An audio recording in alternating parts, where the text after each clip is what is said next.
Exodus 1. These are the names of the sons of Israel who came to Egypt with Jacob, each with his household: Reuben, Simeon, Levi, and Judah, Issachar, Zebulun, and Benjamin, Dan and Naphtali, Gad and Asher. All the descendants of Jacob were 70 persons. Joseph was already in Egypt. Then Joseph died, and all his brothers and all that generation. But the people of Israel were fruitful and increased greatly. They multiplied and grew exceedingly strong, so that the land was filled with them. Now there arose a new king over Egypt, who did not know Joseph. And he said to his people, "Behold, the people of Israel are too many and too mighty for us. Come, let us deal shrewdly with them, lest they multiply, and, if war breaks out, they join our enemies and fight against us and escape from the land." Therefore they set taskmasters over them to afflict them with heavy burdens. They built for Pharaoh store cities, Pithom and Ramses. But the more they were oppressed, the more they multiplied and the more they spread abroad. And the Egyptians were in dread of the people of Israel. And so they ruthlessly made the people of Israel work as slaves, and made their lives bitter with hard service, in mortar and brick, and in all kinds of work in the field.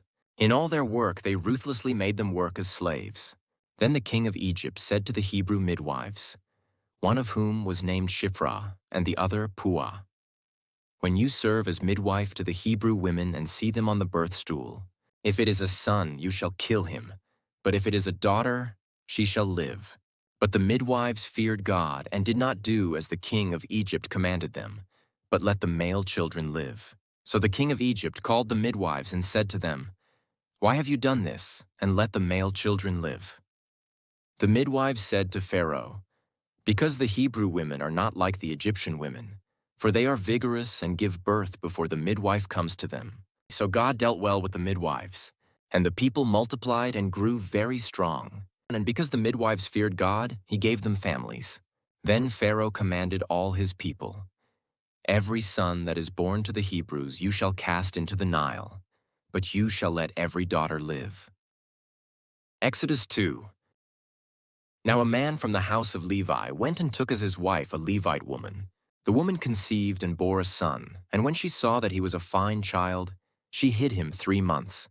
When she could hide him no longer, she took for him a basket made of bulrushes and daubed it with bitumen and pitch. She put the child in it and placed it among the reeds by the river bank, and his sister stood at a distance to know what would be done to him. Now the daughter of Pharaoh came down to bathe at the river, while her young women walked beside the river. She saw the basket among the reeds and sent her servant woman, and she took it. When she opened it, she saw the child, and behold, the baby was crying. She took pity on him and said, "This is one of the Hebrews' children." Then his sister said to Pharaoh's daughter, "Shall I go and call you a nurse from the Hebrew women to nurse the child for you?" And Pharaoh's daughter said to her, "Go." So the girl went and called the child's mother.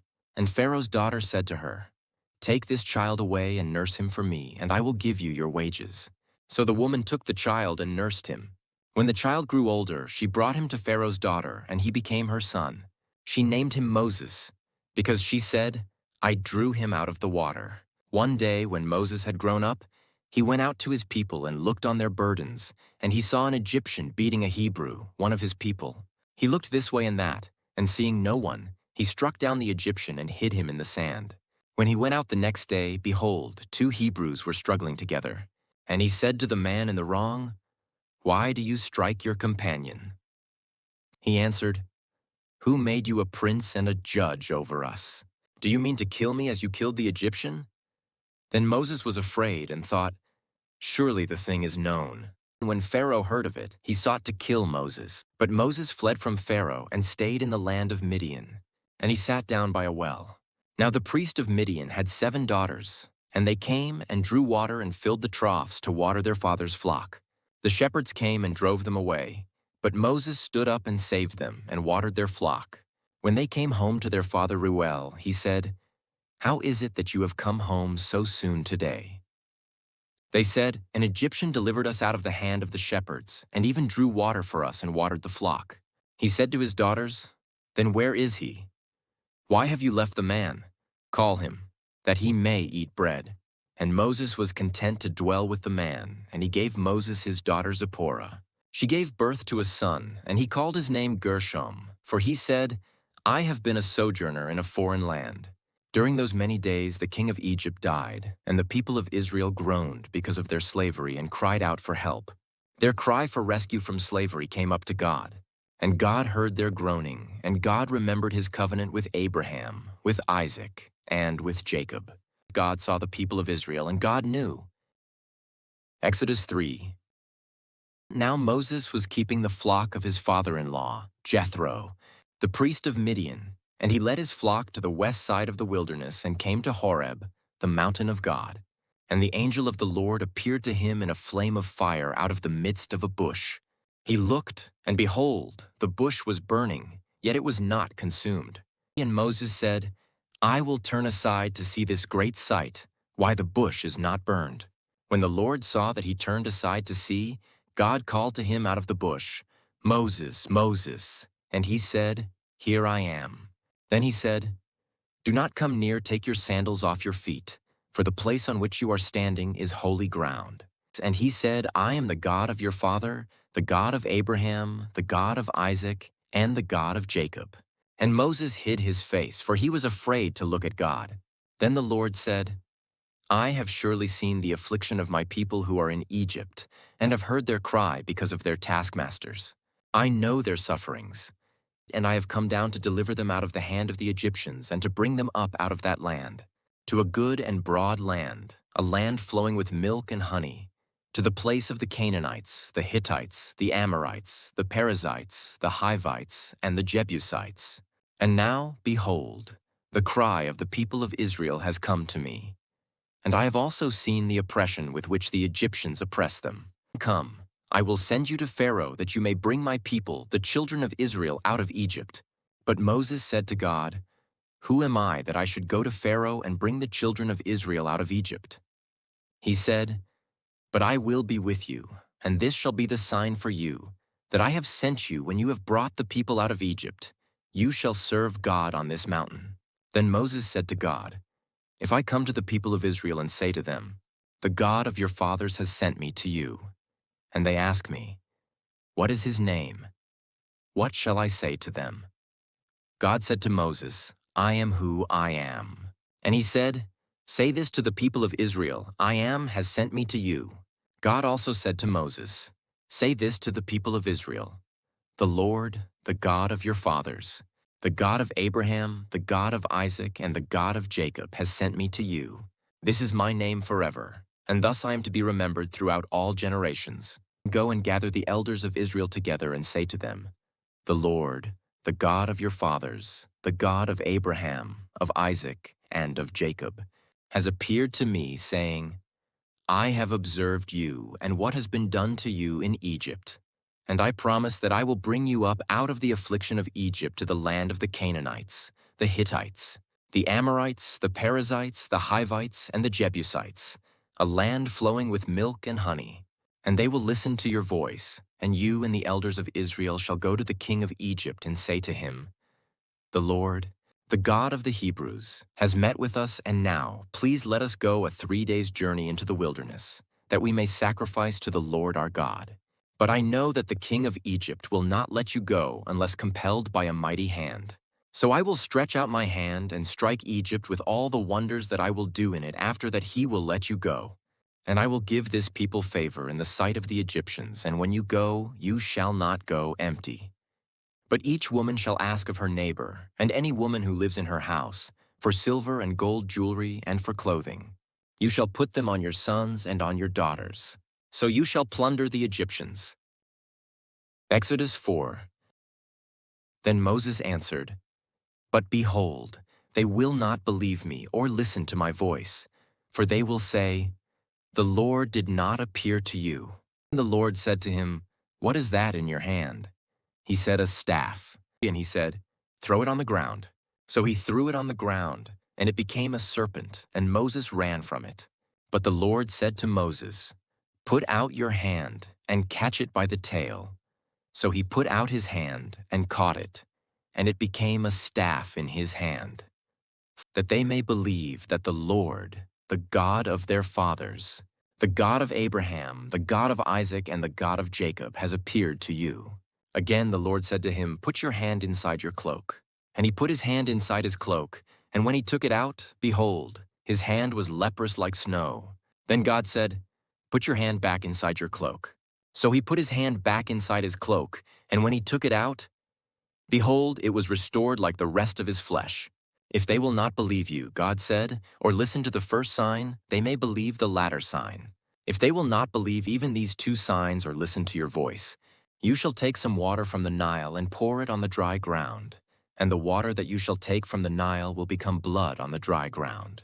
But Moses said to the Lord, "O my Lord, I am not eloquent, either in the past or since you have spoken to your servant, but I am slow of speech and of tongue."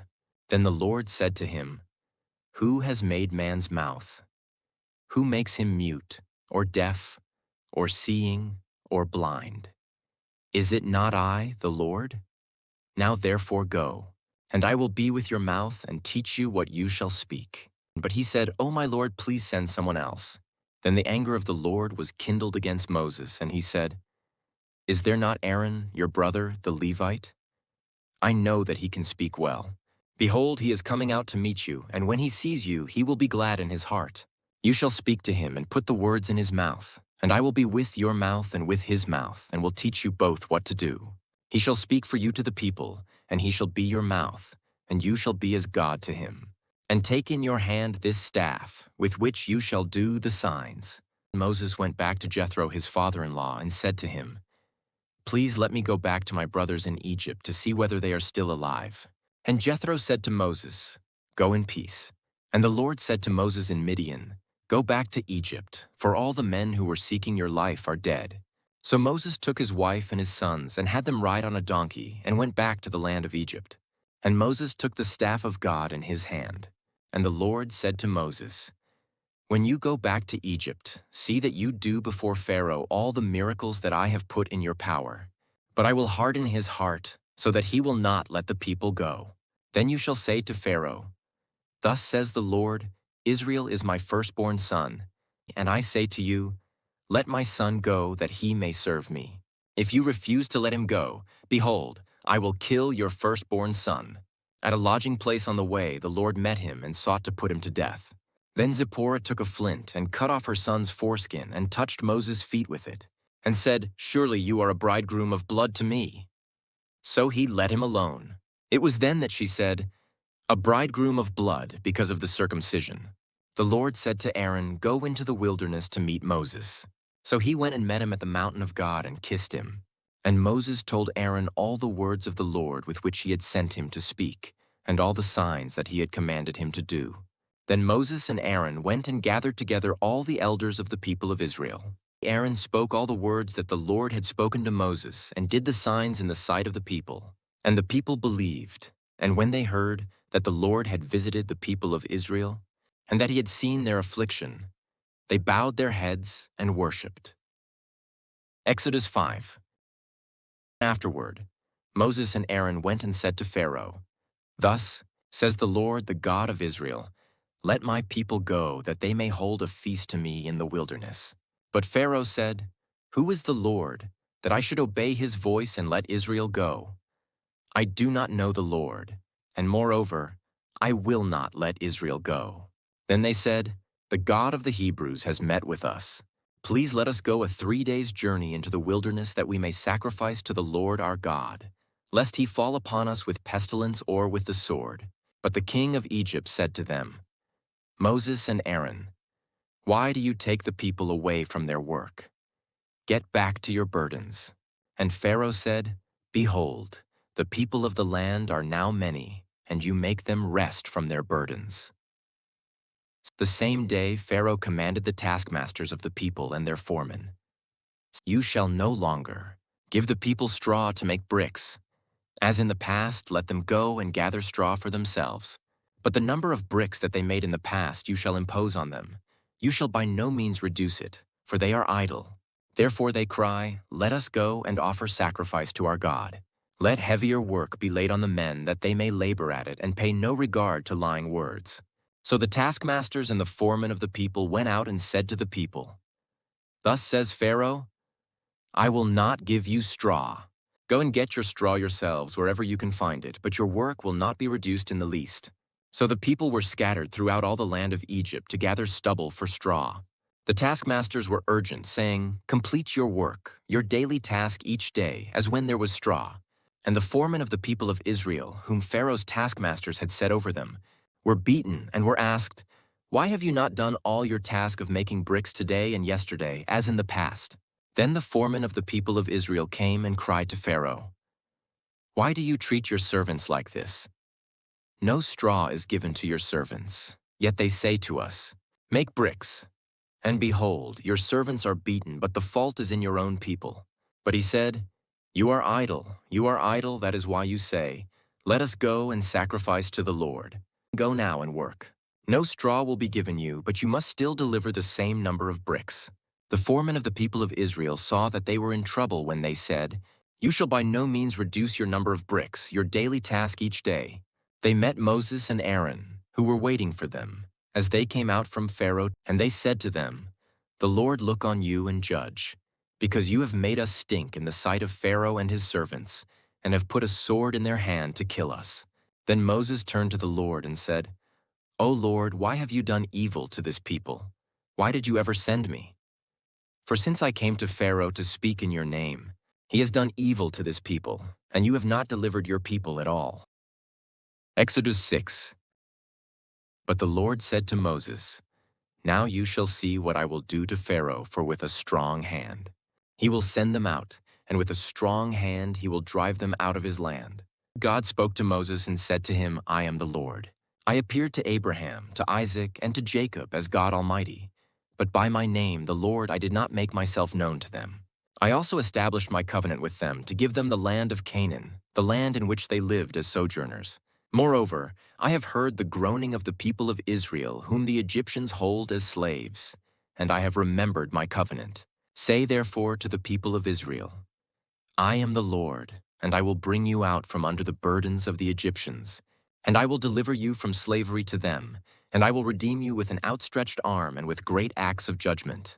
I will take you to be my people, and I will be your God, and you shall know that I am the Lord your God, who has brought you out from under the burdens of the Egyptians. I will bring you into the land that I swore to give to Abraham, to Isaac, and to Jacob. I will give it to you for a possession. I am the Lord." Moses spoke thus to the people of Israel, but they did not listen to Moses, because of their broken spirit and harsh slavery. So the Lord said to Moses, "Go in, tell Pharaoh king of Egypt to let the people of Israel go out of his land." But Moses said to the Lord, "Behold, the people of Israel have not listened to me. How then shall Pharaoh listen to me? For I am of uncircumcised lips." But the Lord spoke to Moses and Aaron and gave them a charge about the people of Israel and about Pharaoh king of Egypt to bring the people of Israel out of the land of Egypt. These are the heads of their fathers' houses, the sons of Reuben, the firstborn of Israel Hanok, Palu, Hezron, and Carmi. These are the clans of Reuben. The sons of Simeon Jemuel, Jamin, Ohad, Jachin, Zohar, and Shaul, the son of a Canaanite woman. These are the clans of Simeon. These are the names of the sons of Levi, according to their generations, Gershon, Kohath, and Merari, the years of the life of Levi being 137 years. And the sons of Gershon, Libni, and Shimei, by their clans. The sons of Kohath, Amram, Izhar, Hebron, and Uziel, the years of the life of Kohath being 133 years. And the sons of Merari, Mali, and Mushi. These are the clans of the Levites, according to their generations. Amram took as his wife Jochebed, his father's sister, and she bore him Aaron and Moses, the years of the life of Amram being 137 years. The sons of Izhar, Korah, Nepheg, and Zikri. The sons of Uziel, Mishael, Elzaphan, and Sithri. Aaron took as his wife Elisheba, the daughter of Amminadab and the sister of Nahshon, and she bore him Nadab, Abihu, Eleazar, and Ithamar. The sons of Korah, Asir, Elkanah, and Abiasaph. These are the clans of the Korahites. Eleazar, Aaron's son, took as his wife one of the daughters of Putiel, and she bore him Phinehas. These are the heads of the fathers' houses of the Levites by their clans. These are the Aaron and Moses, to whom the Lord said, "Bring out the people of Israel from the land of Egypt by their hosts." It was they who spoke to Pharaoh king of Egypt about bringing out the people of Israel from Egypt, this Moses and this Aaron, on the day when the Lord spoke to Moses in the land of Egypt. The Lord said to Moses, I am the Lord, tell Pharaoh, king of Egypt, all that I say to you. But Moses said to the Lord, Behold, I am of uncircumcised lips. How will Pharaoh listen to me? Exodus 7. And the Lord said to Moses, See, I have made you like God to Pharaoh, and your brother Aaron shall be your prophet. You shall speak all that I command you, and your brother Aaron shall tell Pharaoh to let the people of Israel go out of his land. But I will harden Pharaoh's heart. And though I multiply my signs and wonders in the land of Egypt, Pharaoh will not listen to you. Then I will lay my hand on Egypt, and bring my hosts, my people, the children of Israel, out of the land of Egypt by great acts of judgment. The Egyptians shall know that I am the Lord, when I stretch out my hand against Egypt and bring out the people of Israel from among them. Moses and Aaron did so, they did just as the Lord commanded them. Now Moses was 80 years old, and Aaron 83 years old when they spoke to Pharaoh.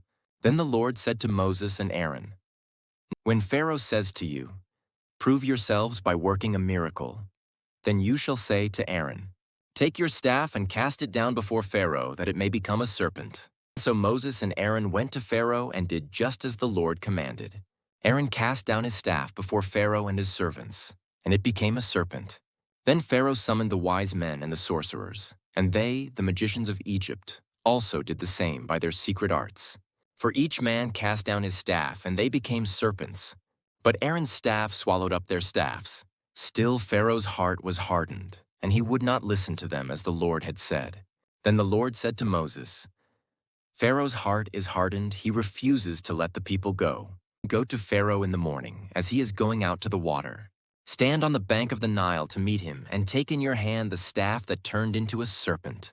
And you shall say to him, The Lord, the God of the Hebrews, sent me to you, saying, Let my people go, that they may serve me in the wilderness. But so far you have not obeyed. Thus says the Lord, By this you shall know that I am the Lord. Behold, with the staff that is in my hand, I will strike the water that is in the Nile, and it shall turn into blood. The fish in the Nile shall die, and the Nile will stink, and the Egyptians will grow weary of drinking water from the Nile.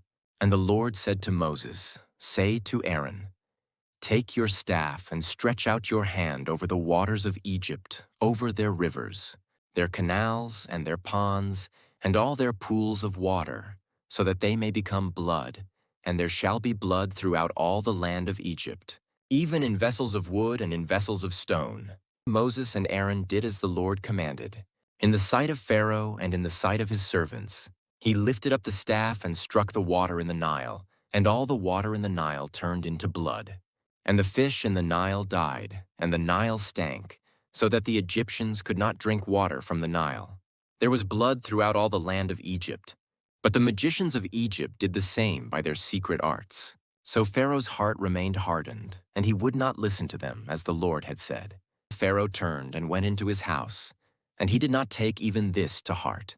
And all the Egyptians dug along the Nile for water to drink, for they could not drink the water of the Nile. 7 full days passed after the Lord had struck the Nile.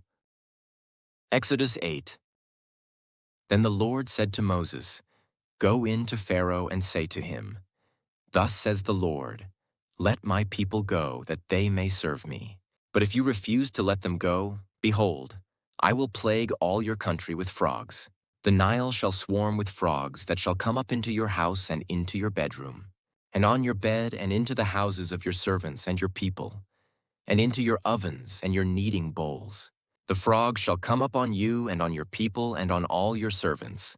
And the Lord said to Moses, Say to Aaron, Stretch out your hand with your staff over the rivers, over the canals, and over the pools, and make frogs come up on the land of Egypt. So Aaron stretched out his hand over the waters of Egypt, and the frogs came up and covered the land of Egypt. But the magicians did the same by their secret arts, and made frogs come up on the land of Egypt. Then Pharaoh called Moses and Aaron and said, Plead with the Lord to take away the frogs from me and from my people, and I will let the people go to sacrifice to the Lord. Moses said to Pharaoh, Be pleased to command me when I am to plead for you and for your servants, and for your people, that the frogs be cut off from you and your houses and be left only in the Nile. And he said, Tomorrow. Moses said, Be it as you say, so that you may know that there is no one like the Lord our God. The frogs shall go away from you and your houses and your servants and your people. They shall be left only in the Nile. So Moses and Aaron went out from Pharaoh, and Moses cried to the Lord about the frogs, as he had agreed with Pharaoh. And the Lord did according to the word of Moses. The frogs died out in the houses, the courtyards, and the fields. And they gathered them together in heaps, and the land stank. But when Pharaoh saw that there was a respite, he hardened his heart and would not listen to them, as the Lord had said. Then the Lord said to Moses, "Say to Aaron, stretch out your staff and strike the dust of the earth, so that it may become gnats in all the land of Egypt." And they did so. Aaron stretched out his hand with his staff and struck the dust of the earth, and there were gnats on man and beast. All the dust of the earth became gnats in all the land of Egypt. The magicians tried by their secret arts to produce gnats, but they could not. So there were gnats on man and beast. Then the magicians said to Pharaoh, "This is the finger of God." But Pharaoh's heart was hardened, and he would not listen to them, as the Lord had said. Then the Lord said to Moses, "Rise up early in the morning and present yourself to Pharaoh as he goes out to the water, and say to him, 'Thus says the Lord, let my people go, that they may serve me. Or else, if you will not let my people go, behold, I will send swarms of flies on you and your servants and your people and into your houses. And the houses of the Egyptians shall be filled with swarms of flies, and also the ground on which they stand. But on that day I will set apart the land of Goshen, where my people dwell, so that no swarms of flies shall be there, that you may know that I am the Lord in the midst of the earth. Thus I will put a division between my people and your people. Tomorrow this sign shall happen." And the Lord did so. There came great swarms of flies into the house of Pharaoh and into his servants' houses. Throughout all the land of Egypt, the land was ruined by the swarms of flies. Then Pharaoh called Moses and Aaron and said, "Go sacrifice to your God within the land." But Moses said, "It would not be right to do so, for the offerings we shall sacrifice to the Lord our God are an abomination to the Egyptians. If we sacrifice offerings abominable to the Egyptians before their eyes, will they not stone us? We must go 3 days' journey into the wilderness and sacrifice to the Lord our God as he tells us." So Pharaoh said, "I will let you go to sacrifice to the Lord your God in the wilderness, only you must not go very far away. Plead for me." Then Moses said, "Behold, I am going out from you, and I will plead with the Lord that the swarms of flies may depart from Pharaoh, from his servants, and from his people, tomorrow. Only let not Pharaoh cheat again by not letting the people go to sacrifice to the Lord." So Moses went out from Pharaoh and prayed to the Lord. And the Lord did as Moses asked, and removed the swarms of flies from Pharaoh, from his servants, and from his people not one remained. But Pharaoh hardened his heart this time also, and did not let the people go. Exodus 9. Then the Lord said to Moses, "Go into Pharaoh and say to him, 'Thus says the Lord, the God of the Hebrews, let my people go, that they may serve me. For if you refuse to let them go and still hold them, behold, the hand of the Lord will fall with a very severe plague upon your livestock that are in the field, the horses, the donkeys, the camels, the herds, and the flocks. But the Lord will make a distinction between the livestock of Israel and the livestock of Egypt, so that nothing of all that belongs to the people of Israel shall die.' And the Lord set a time, saying, 'Tomorrow the Lord will do this thing in the land.' And the next day the Lord did this thing. All the livestock of the Egyptians died, but not one of the livestock of the people of Israel died. And Pharaoh sent, and behold, not one of the livestock of Israel was dead. But the heart of Pharaoh was hardened, and he did not let the people go. And the Lord said to Moses and Aaron, 'Take handfuls of soot from the kiln, and let Moses throw them in the air in the sight of Pharaoh. It shall become fine dust over all the land of Egypt, and become boils breaking out in sores on man and beast throughout all the land of Egypt.' So they took soot from the kiln and stood before Pharaoh. And Moses threw it in the air, and it became boils breaking out in sores on man and beast. And the magicians could not stand before Moses because of the boils, for the boils came upon the magicians and upon all the Egyptians. But the Lord hardened the heart of Pharaoh, and he did not listen to them as the Lord had spoken to Moses. Then the Lord said to Moses, 'Rise up early in the morning and present yourself before Pharaoh and say to him, Thus says the Lord, the God of the Hebrews, let my people go that they may serve me. For this time I will send all my plagues on you yourself and on your servants and your people, so that you may know that there is none like me in all the earth. For by now I could have put out my hand and struck you and your people with pestilence, and you would have been cut off from the earth. But for this purpose I have raised you up, to show you my power, so that my name may be proclaimed in all the earth. You are still exalting yourself against my people and will not let them go. Behold, about this time tomorrow I will cause very heavy hail to fall, such as never has been in Egypt from the day it was founded until now. Now therefore send, get your livestock and all that you have in the field into safe shelter for every man. And beast that is in the field and is not brought home will die when the hail falls on them. Then whoever feared the word of the Lord among the servants of Pharaoh hurried his slaves and his livestock into the houses. But whoever did not pay attention to the word of the Lord left his slaves and his livestock in the field. Then the Lord said to Moses, stretch out your hand toward heaven, so that there may be hail in all the land of Egypt, on man and beast and every plant of the field, in the land of Egypt. Then Moses stretched out his staff toward heaven, and the Lord sent thunder and hail, and fire ran down to the earth. And the Lord rained hail upon the land of Egypt. There was hail and fire flashing continually in the midst of the hail, very heavy hail, such as had never been in all the land of Egypt since it became a nation. The hail struck down everything that was in the field in all the land of Egypt, both man and beast. And the hail struck down every plant of the field and broke every tree of the field. Only in the land of Goshen, where the people of Israel were, was there no hail.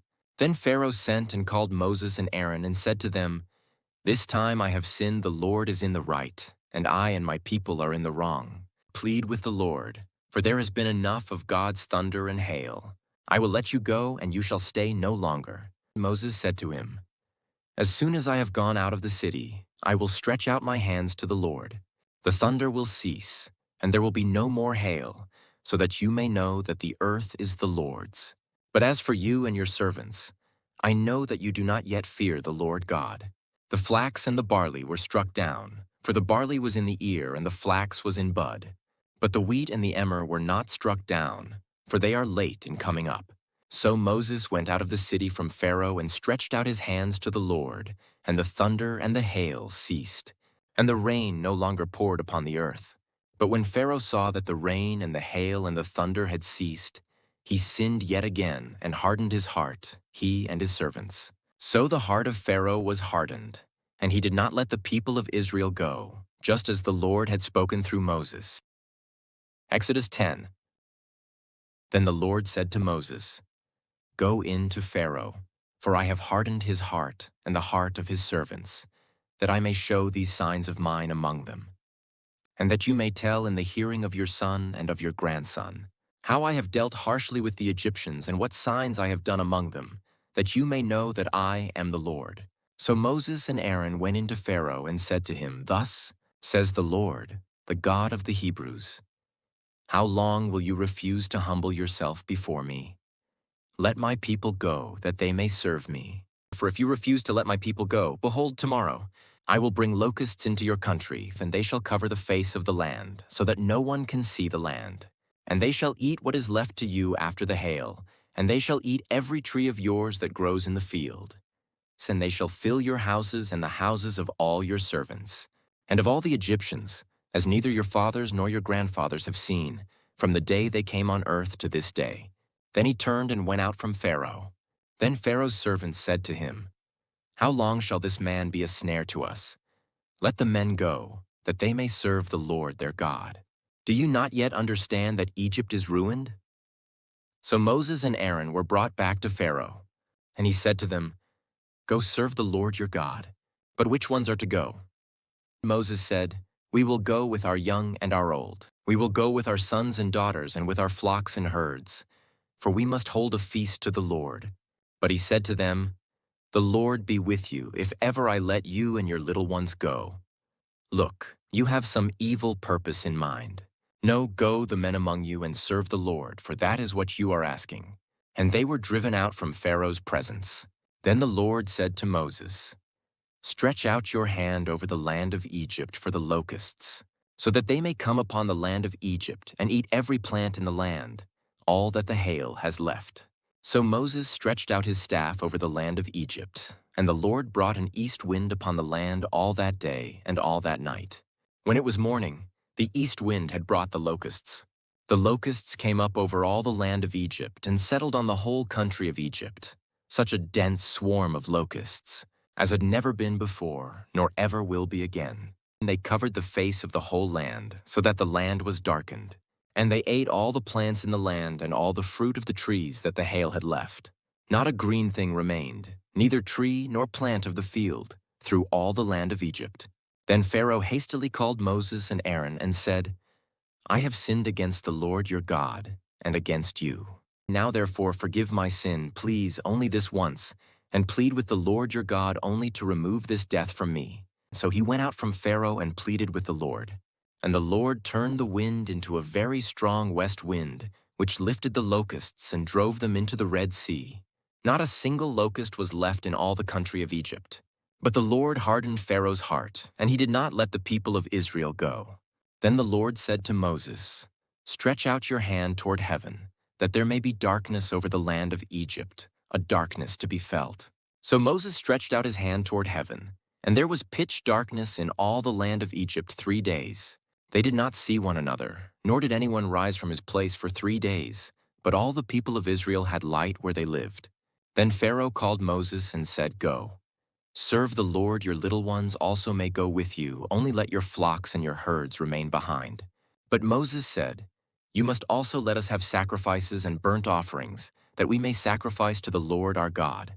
Our livestock also must go with us, not a hoof shall be left behind. For we must take of them to serve the Lord our God. And we do not know with what we must serve the Lord until we arrive there. But the Lord hardened Pharaoh's heart, and he would not let them go. Then Pharaoh said to him, Get away from me, take care never to see my face again. For on the day you see my face, you shall die. Moses said, As you say, I will not see your face again. Exodus 11. The Lord said to Moses, Yet one plague more I will bring upon Pharaoh and upon Egypt. Afterward he will let you go from here. When he lets you go, he will drive you away completely. Speak now in the hearing of the people, that they ask, every man of his neighbor and every woman of her neighbor, for silver and gold jewelry. And the Lord gave the people favor in the sight of the Egyptians. Moreover, the man Moses was very great in the land of Egypt, in the sight of Pharaoh's servants and in the sight of the people. So Moses said, Thus says the Lord, About midnight I will go out in the midst of Egypt, and every firstborn in the land of Egypt shall die, from the firstborn of Pharaoh, who sits on his throne, even to the firstborn of the slave girl who is behind the handmill, and all the firstborn of the cattle. There shall be a great cry throughout all the land of Egypt, such as there has never been, nor ever will be again. But not a dog shall growl against any of the people of Israel, either man or beast, that you may know that the Lord makes a distinction between Egypt and Israel. And all these your servants shall come down to me and bow down to me, saying, Get out, you and all the people who follow you. And after that I will go out. And he went out from Pharaoh in hot anger. Then the Lord said to Moses, Pharaoh will not listen to you, that my wonders may be multiplied in the land of Egypt. Moses and Aaron did all these wonders before Pharaoh, and the Lord hardened Pharaoh's heart, and he did not let the people of Israel go out of his land. Exodus 12. The Lord said to Moses and Aaron in the land of Egypt, This month shall be for you the beginning of months. It shall be the first month of the year for you. Tell all the congregation of Israel that on the 10th day of this month every man shall take a lamb, according to their fathers' houses, a lamb for a household. And if the household is too small for a lamb, then he and his nearest neighbor shall take. According to the number of persons, according to what each can eat, you shall make your count for the lamb. Your lamb shall be without blemish, a male a year old. You may take it from the sheep or from the goats, and you shall keep it until the 14th day of this month, when the whole assembly of the congregation of Israel shall kill their lambs at twilight. Then they shall take some of the blood and put it on the 2 doorposts and the lintel of the houses in which they eat it. They shall eat the flesh that night. Roasted on the fire with unleavened bread and bitter herbs they shall eat it. Do not eat any of it raw or boiled in water, but roasted, its head with its legs and its inner parts. And you shall let none of it remain until the morning. Anything that remains until the morning you shall burn. In this manner you shall eat it with your belt fastened, your sandals on your feet, and your staff in your hand. And you shall eat it in haste. It is the Lord's Passover. For I will pass through the land of Egypt that night, and I will strike all the firstborn in the land of Egypt, both man and beast, and on all the gods of Egypt I will execute judgments. I am the Lord. The blood shall be a sign for you on the houses where you are. And when I see the blood, I will pass over you, and no plague will befall you to destroy you when I strike the land of Egypt. This day shall be for you a memorial day, and you shall keep it as a feast to the Lord throughout your generations. As a statute forever, you shall keep it as a feast. 7 days you shall eat unleavened bread. On the first day you shall remove leaven out of your houses. For if anyone eats what is leavened from the first day until the 7th day, that person shall be cut off from Israel. On the first day you shall hold a holy assembly, and on the 7th day a holy assembly. No work shall be done on those days, but what everyone needs to eat, that alone may be prepared by you. And you shall observe the feast of unleavened bread. For on this very day I brought your hosts out of the land of Egypt. Therefore you shall observe this day throughout your generations as a statute forever. In the first month, from the 14th day of the month at evening, you shall eat unleavened bread until the 21st day of the month at evening. For 7 days no leaven is to be found in your houses. If anyone eats what is leavened, that person will be cut off from the congregation of Israel, whether he is a sojourner or a native of the land. You shall eat nothing leavened. In all your dwelling places you shall eat unleavened bread. Then Moses called all the elders of Israel and said to them, Go and select lambs for yourselves according to your clans, and kill the Passover lamb. Take a bunch of hyssop and dip it in the blood that is in the basin, and touch the lintel and the 2 doorposts with the blood that is in the basin. None of you shall go out of the door of his house until the morning, for the Lord will pass through to strike the Egyptians. And when he sees the blood on the lintel and on the 2 doorposts, the Lord will pass over the door and will not allow the destroyer to enter your houses to strike you.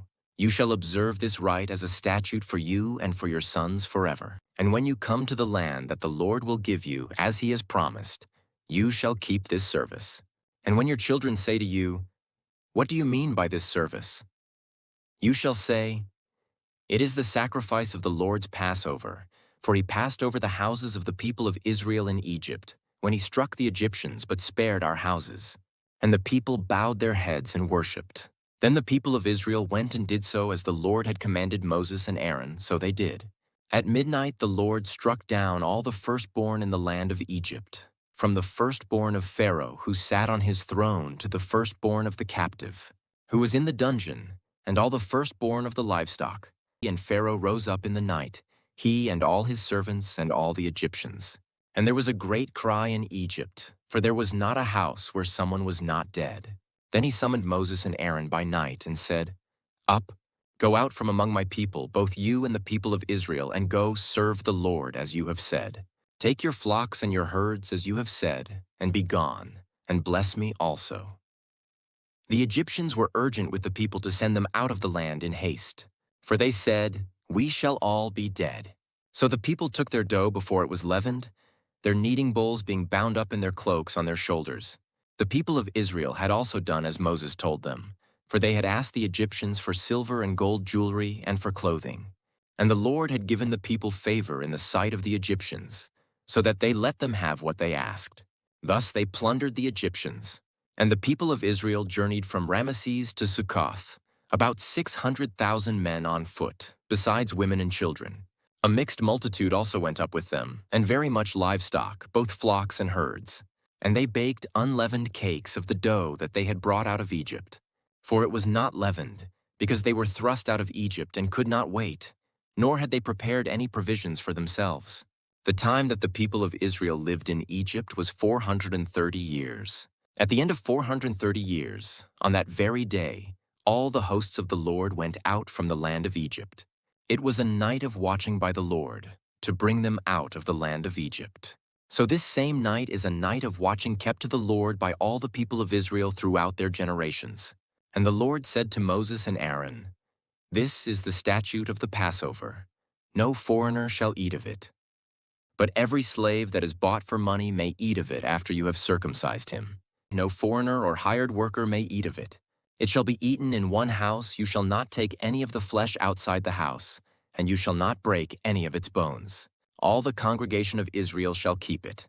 If a stranger shall sojourn with you and would keep the Passover to the Lord, let all his males be circumcised. Then he may come near and keep it. He shall be as a native of the land. But no uncircumcised person shall eat of it. There shall be one law for the native and for the stranger who sojourns among you." All the people of Israel did just as the Lord commanded Moses and Aaron. And on that very day the Lord brought the people of Israel out of the land of Egypt by their hosts. Exodus 13. The Lord said to Moses, "Consecrate to me all the firstborn. Whatever is the first to open the womb among the people of Israel, both of man and of beast, is mine." Then Moses said to the people, "Remember this day, in which you came out from Egypt, out of the house of slavery. For by a strong hand the Lord brought you out from this place. No leavened bread shall be eaten.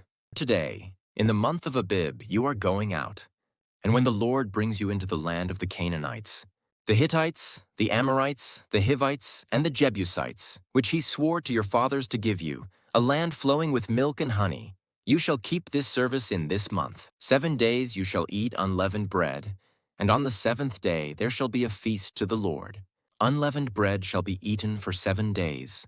No leavened bread shall be seen with you, and no leaven shall be seen with you in all your territory. You shall tell your son on that day, 'It is because of what the Lord did for me when I came out of Egypt.' And it shall be to you as a sign on your hand and as a memorial between your eyes, that the law of the Lord may be in your mouth. For with a strong hand the Lord has brought you out of Egypt. You shall therefore keep this statute at its appointed time from year to year, when the Lord brings you into the land of the Canaanites, as he swore to you and your fathers, and shall give it to you. You shall set apart to the Lord all that first opens the womb. All the firstborn of your animals that are males shall be the Lord's. Every firstborn of a donkey you shall redeem with a lamb, or if you will not redeem it, you shall break its neck. Every firstborn of man among your sons you shall redeem. And when in time to come your son asks you, 'What does this mean?' you shall say to him, 'By a strong hand the Lord brought us out of Egypt from the house of slavery. For when Pharaoh stubbornly refused to let us go, the Lord killed all the firstborn in the land of Egypt, both the firstborn of man and the firstborn of animals. Therefore I sacrifice to the Lord all the males that first open the womb, but all the firstborn of my sons I redeem. It shall be as a mark on your hand or frontlets between your eyes. For by a strong hand the Lord brought us out of Egypt. When Pharaoh let the people go, God did not lead them by way of the land of the Philistines, although that was near. For God said, 'Lest the people change their minds when they see war and return to Egypt.' But God led the people around by the way of the wilderness toward the Red Sea. And the people of Israel went up out of the land of Egypt equipped for battle. Moses took the bones of Joseph with him, for Joseph had made the sons of Israel solemnly swear, saying, 'God will surely visit you, and you shall carry up my bones with you from here.' And they moved on from Succoth and encamped at Etham on the edge of the wilderness. And the Lord went before them by day in a pillar of cloud to lead them along the way, and by night in a pillar of fire to give them light, that they might travel by day and by night. The pillar of cloud by day and the pillar of fire by night did not depart from before the people." Exodus 14. Then the Lord said to Moses, "Tell the people of Israel to turn back and encamp in front of Pihahiroth, between Migdol and the sea. In front of Baalzephon you shall encamp facing it by the sea. For Pharaoh will say of the people of Israel, 'They are wandering in the land, the wilderness has shut them in.' And I will harden Pharaoh's heart, and he will pursue them, and I will get glory over Pharaoh and all his host. And the Egyptians shall know that I am the Lord." And they did so. When the king of Egypt was told that the people had fled, the mind of Pharaoh and his servants was changed toward the people, and they said, "What is this we have done, that we have let Israel go from serving us?" So he made ready his chariot and took his army with him, and took 600 chosen chariots and all the other chariots of Egypt with officers over all of them. And the Lord hardened the heart of Pharaoh king of Egypt, and he pursued the people of Israel while the people of Israel were going out defiantly. The Egyptians pursued them, all Pharaoh's horses and chariots and his horsemen and his army, and overtook them, encamped at the sea by Pi-hahiroth in front of Baal-zephon. When Pharaoh drew near, the people of Israel lifted up their eyes, and behold, the Egyptians were marching after them, and they feared greatly. And the people of Israel cried out to the Lord. They said to Moses, "Is it because there are no graves in Egypt that you have taken us away to die in the wilderness? What have you done to us in bringing us out of Egypt? Is not this what we said to you in Egypt? Leave us alone that we may serve the Egyptians? For it would have been better for us to serve the Egyptians than to die in the wilderness." And Moses said to the people, "Fear not, stand firm, and see the salvation of the Lord which he will work for you today. For the Egyptians whom you see today, you shall never see again. The Lord will fight for you, and you have only to be silent." And the Lord said to Moses, "Why do you cry to me? Tell the people of Israel to go forward. Lift up your staff, and stretch out your hand over the sea and divide it, that the people of Israel may go through the sea on dry ground. And I will harden the hearts of the Egyptians so that they shall go in after them. And I will get glory over Pharaoh and all his host, his chariots, and his horsemen. And the Egyptians shall know that I am the Lord, when I have gotten glory over Pharaoh, his chariots, and his horsemen." Then the angel of God, who was going before the host of Israel, moved and went behind them, and the pillar of cloud moved from before them and stood behind them, coming between the host of Egypt and the host of Israel. And there was the cloud and the darkness, and it lit up the night without one coming near the other all night. Then Moses stretched out his hand over the sea, and the Lord drove the sea back by a strong east wind all night and made the sea dry land, and the waters were divided. And the people of Israel went into the midst of the sea on dry ground, the waters being a wall to them on their right hand and on their left. The Egyptians pursued and went in after them into the midst of the sea, all Pharaoh's horses, his chariots, and his horsemen. And in the morning watched the Lord in the pillar of fire and of cloud, looked down on the Egyptian forces and threw the Egyptian forces into a panic, clogging their chariot wheels so that they drove heavily. And the Egyptians said, "Let us flee from before Israel, for the Lord fights for them against the Egyptians." Then the Lord said to Moses, "Stretch out your hand over the sea, that the water may come back upon the Egyptians, upon their chariots, and upon their horsemen." So Moses stretched out his hand over the sea, and the sea returned to its normal course when the morning appeared. And as the Egyptians fled into it, the Lord threw the Egyptians into the midst of the sea. The waters returned and covered the chariots and the horsemen of all the host of Pharaoh that had followed them into the sea. Not one of them remained. But the people of Israel walked on dry ground through the sea, the waters being a wall to them on their right hand and on their left. Thus the Lord saved Israel that day from the hand of the Egyptians, and Israel saw the Egyptians dead on the seashore. Israel saw the great power that the Lord used against the Egyptians. So the people feared the Lord, and they believed in the Lord and in his servant Moses. Exodus 15.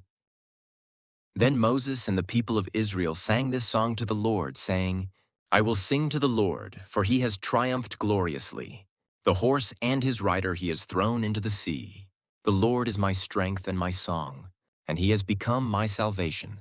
This is my God, and I will praise him, my father's God, and I will exalt him. The Lord is a man of war. The Lord is his name. Pharaoh's chariots and his host he cast into the sea, and his chosen officers were sunk in the Red Sea. The floods covered them. They went down into the depths like a stone. Your right hand, O Lord, glorious in power. Your right hand, O Lord, shatters the enemy. In the greatness of your majesty, you overthrow your adversaries. You send out your fury, it consumes them like stubble.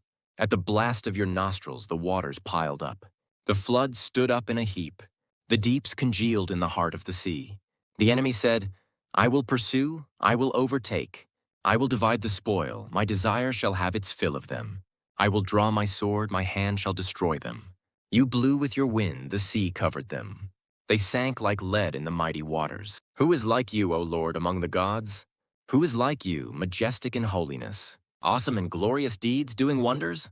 You stretched out your right hand. The earth swallowed them. You have led in your steadfast love the people whom you have redeemed. You have guided them by your strength to your holy abode. The peoples have heard, they tremble. Pangs have seized the inhabitants of Philistia. Now are the chiefs of Edom dismayed? Trembling seizes the leaders of Moab. All the inhabitants of Canaan have melted away. Terror and dread fall upon them. Because of the greatness of your arm, they are still as a stone. Till your people, O Lord, pass by, till the people pass by whom you have purchased. You will bring them in and plant them on your own mountain, the place, O Lord, which you have made for your abode, the sanctuary, O Lord, which your hands have established. The Lord will reign forever and ever. For when the horses of Pharaoh with his chariots and his horsemen went into the sea, the Lord brought back the waters of the sea upon them. But the people of Israel walked on dry ground in the midst of the sea. Then Miriam the prophetess, the sister of Aaron, took a tambourine in her hand, and all the women went out after her with tambourines and dancing. And Miriam sang to them, "Sing to the Lord, for he has triumphed gloriously. The horse and his rider he has thrown into the sea." Then Moses made Israel set out from the Red Sea, and they went into the wilderness of Shur.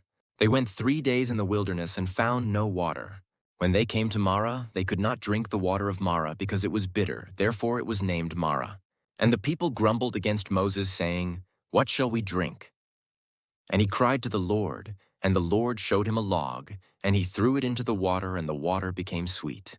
There the Lord made for them a statute and a rule, and there he tested them, saying, "If you will diligently listen to the voice of the Lord your God, and do that, which is right in his eyes, and give ear to his commandments and keep all his statutes, I will put none of the diseases on you that I put on the Egyptians, for I am the Lord your healer." Then they came to Elim, where there were 12 springs of water and 70 palm trees, and they encamped there by the water. Exodus 16. They set out from Elim, and all the congregation of the people of Israel came to the wilderness of Sin, which is between Elim and Sinai, on the 15th day of the 2nd month after they had departed from the land of Egypt. And the whole congregation of the people of Israel grumbled against Moses and Aaron in the wilderness. And the people of Israel said to them, "Would that we had died by the hand of the Lord in the land of Egypt, when we sat by the meat pots and ate bread to the full, for you have brought us out into this wilderness to kill this whole assembly with hunger." Then the Lord said to Moses, "Behold, I am about to rain bread from heaven for you, and the people shall go out and gather a day's portion every day, that I may test them, whether they will walk in my law or not. On the 6th day, when they prepare what they bring in, it will be twice as much as they gather daily." So Moses and Aaron said to all the people of Israel at evening, "You shall know that it was the Lord who brought you out of the land of Egypt, and in the morning you shall see the glory of the Lord, because he has heard your grumbling against the Lord. For what are we, that you grumble against us?" And Moses said, "When the Lord gives you in the evening meat to eat, and in the morning bread to the full, because the Lord has heard your grumbling, that you grumble against him, what are we? Your grumbling is not against us, but against the Lord." Then Moses said to Aaron, "Say to the whole congregation of the people of Israel, 'Come near before the Lord, for he has heard your grumbling.'" And as soon as Aaron spoke to the whole congregation of the people of Israel, they looked toward the wilderness, and behold, the glory of the Lord appeared in the cloud. And the Lord said to Moses, "I have heard the grumbling of the people of Israel. Say to them, 'At twilight you shall eat meat, and in the morning you shall be filled with bread. Then you shall know that I am the Lord your God.'" In the evening quail came up and covered the camp, and in the morning dew lay around the camp. And when the dew had gone up, there was on the face of the wilderness a fine flake-like thing, fine as frost on the ground. When the people of Israel saw it, they said to one another, "What is it?" For they did not know what it was. And Moses said to them, "It is the bread that the Lord has given you to eat. This is what the Lord has commanded: gather of it, each one of you, as much as he can eat. You shall each take an omer, according to the number of the persons that each of you has in his tent." And the people of Israel did so. They gathered, some more, some less. But when they measured it with an omer, whoever gathered much had nothing left over, and whoever gathered little had no lack. Each of them gathered as much as he could eat. And Moses said to them, Let no one leave any of it over till the morning. But they did not listen to Moses. Some left part of it till the morning, and it bred worms and stank. And Moses was angry with them. Morning by morning they gathered it, each as much as he could eat, but when the sun grew hot, it melted. On the 6th day they gathered twice as much bread, 2 omers each. And when all the leaders of the congregation came and told Moses, he said to them, "This is what the Lord has commanded. Tomorrow is a day of solemn rest, a holy Sabbath to the Lord. Bake what you will bake and boil what you will boil, and all that is left over lay aside to be kept till the morning." So they laid it aside till the morning, as Moses commanded them, and it did not stink, and there were no worms in it. Moses said, "Eat it today, for today is a Sabbath to the Lord. Today you will not find it in the field. 6 days you shall gather it, but on the 7th day, which is a Sabbath, there will be none." On the 7th day some of the people went out to gather, but they found none. And the Lord said to Moses, "How long will you refuse to keep my commandments and my laws? See, the Lord has given you the Sabbath, therefore on the 6th day he gives you bread for 2 days. Remain each of you in his place, let no one go out of his place on the 7th day." So the people rested on the 7th day. Now the house of Israel called its name manna.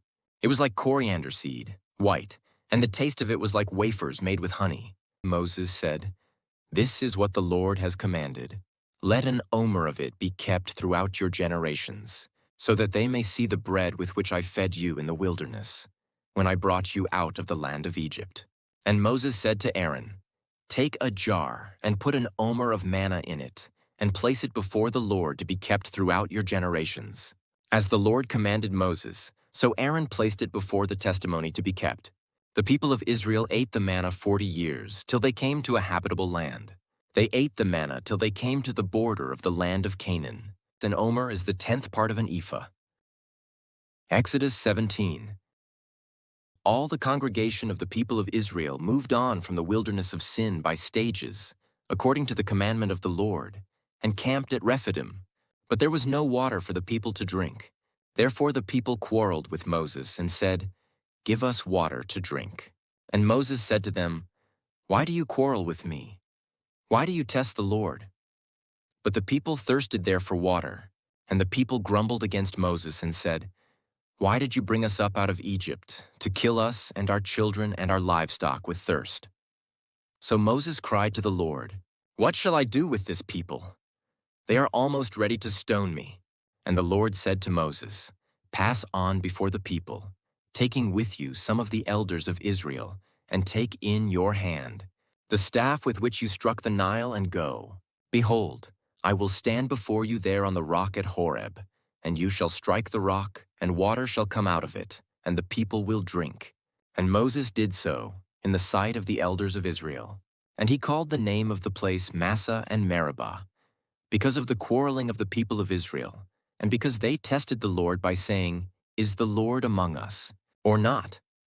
Then Amalek came and fought with Israel at Rephidim. So Moses said to Joshua, "Choose for us men, and go out and fight with Amalek. Tomorrow I will stand on the top of the hill with the staff of God in my hand."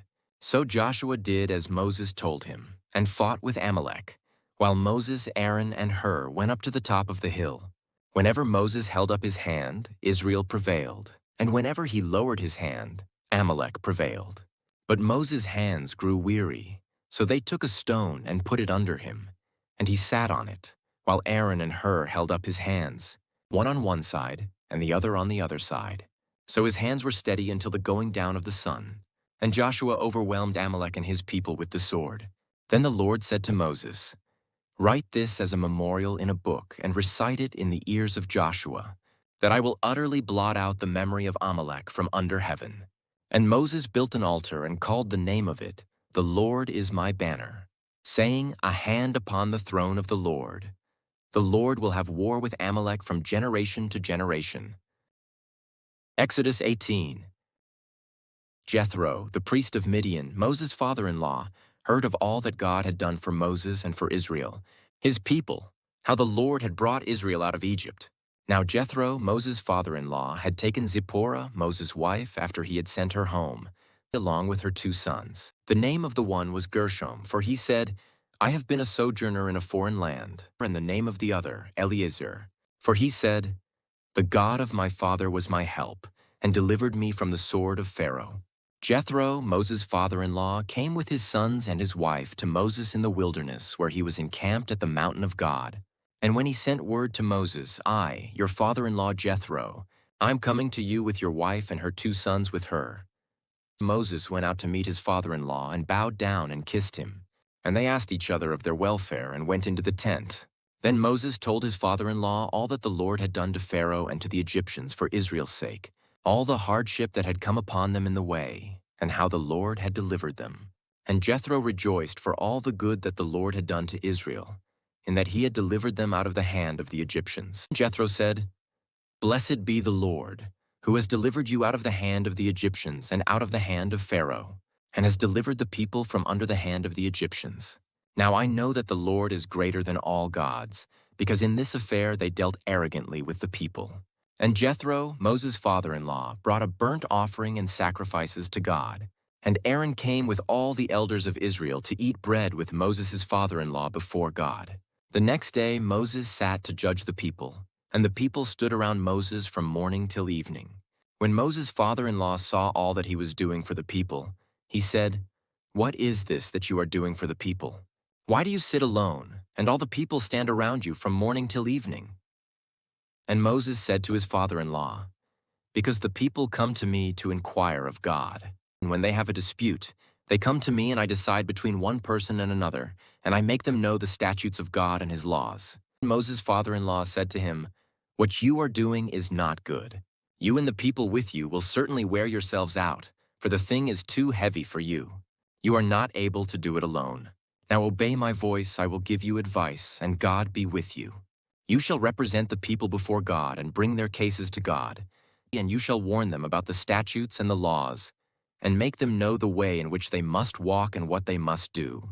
Moreover, look for able men from all the people, men who fear God, who are trustworthy and hate a bribe, and place such men over the people as chiefs of thousands, of hundreds, of 50s, and of 10s.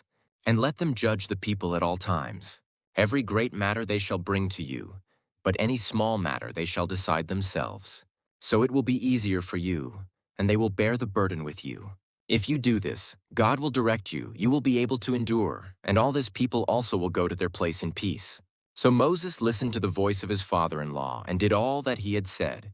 Moses chose able men out of all Israel and made them heads over the people, chiefs of thousands, of hundreds, of 50s, and of 10s. And they judged the people at all times. Any hard case they brought to Moses, but any small matter they decided themselves. Then Moses let his father-in-law depart, and he went away to his own country. Exodus 19. On the 3rd new moon, after the people of Israel had gone out of the land of Egypt, on that day they came into the wilderness of Sinai. They set out from Rephidim and came into the wilderness of Sinai, and they encamped in the wilderness. There Israel encamped before the mountain, while Moses went up to God. The Lord called to him out of the mountain, saying, Thus you shall say to the house of Jacob, and tell the people of Israel, You yourselves have seen what I did to the Egyptians, and how I bore you on eagle's wings and brought you to myself. Now therefore, if you will indeed obey my voice and keep my covenant, you shall be my treasured possession among all peoples. For all the earth is mine, and you shall be to me a kingdom of priests and a holy nation. These are the words that you shall speak to the people of Israel.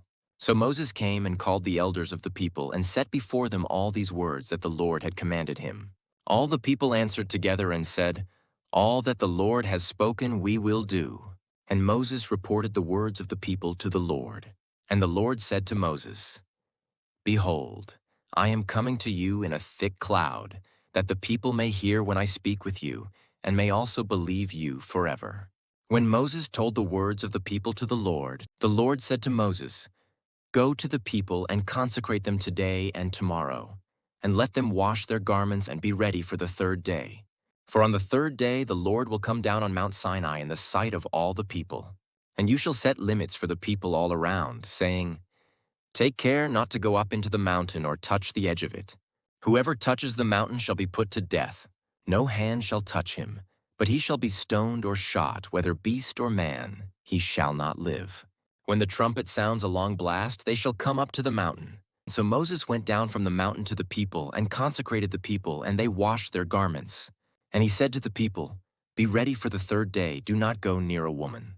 On the morning of the third day there were thunders and lightnings and a thick cloud on the mountain and a very loud trumpet blast, so that all the people in the camp trembled. Then Moses brought the people out of the camp to meet God, and they took their stand at the foot of the mountain. Now Mount Sinai was wrapped in smoke because the Lord had descended on it in fire. The smoke of it went up like the smoke of a kiln, and the whole mountain trembled greatly. And as the sound of the trumpet grew louder and louder, Moses spoke, and God answered him in thunder. The Lord came down on Mount Sinai to the top of the mountain. And the Lord called Moses to the top of the mountain, and Moses went up. And the Lord said to Moses, "Go down and warn the people, lest they break through to the Lord to look, and many of them perish. Also let the priests who come near to the Lord consecrate themselves, lest the Lord break out against them." And Moses said to the Lord, "The people cannot come up to Mount Sinai, for you yourself warned us, saying, 'Set limits around the mountain and consecrate it.'" And the Lord said to him, "Go down and come up bringing Aaron with you. But do not let the priests and the people break through to come up to the Lord, lest he break out against them." So Moses went down to the people and told them. Exodus 20. And God spoke all these words, saying, "I am the Lord your God, who brought you out of the land of Egypt, out of the house of slavery. You shall have no other gods before me. You shall not make for yourself a carved image, or any likeness of anything that is in heaven above, or that is in the earth beneath, or that is in the water under the earth. You shall not bow down to them or serve them. For I, the Lord your God, am a jealous God, visiting the iniquity of the fathers on the children to the third and the fourth generation of those who hate me, but showing steadfast love to thousands of those who love me and keep my commandments. You shall not take the name of the Lord your God in vain, for the Lord will not hold him guiltless who takes his name in vain. Remember the Sabbath day, to keep it holy. 6 days you shall labor and do all your work, but the seventh day is a Sabbath to the Lord your God.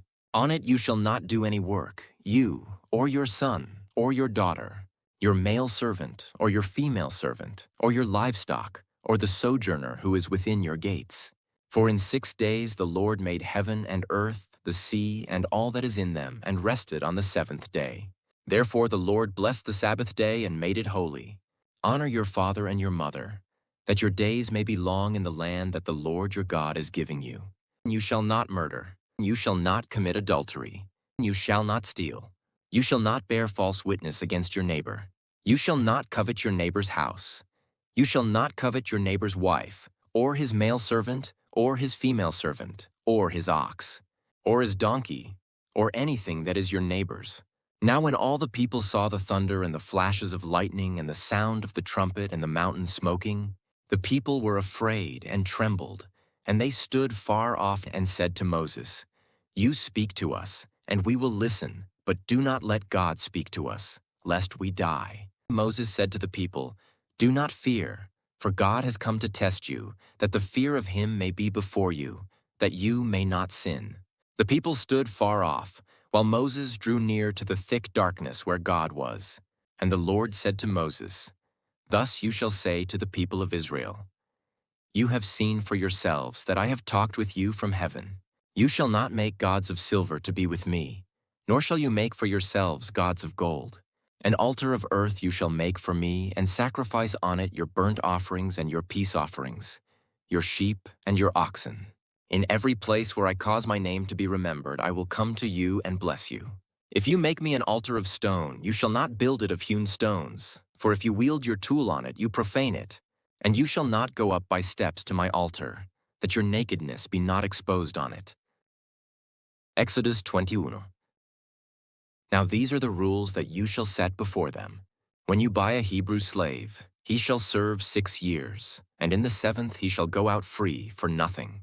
If he comes in single, he shall go out single. If he comes in married, then his wife shall go out with him. If his master gives him a wife, and she bears him sons or daughters, the wife and her children shall be her master's, and he shall go out alone. But if the slave plainly says, "I love my master, my wife, and my children, I will not go out free," then his master shall bring him to God, and he shall bring him to the door or the doorpost. And his master shall bore his ear through with an awl, and he shall be his slave forever. When a man sells his daughter as a slave, she shall not go out as the male slaves do.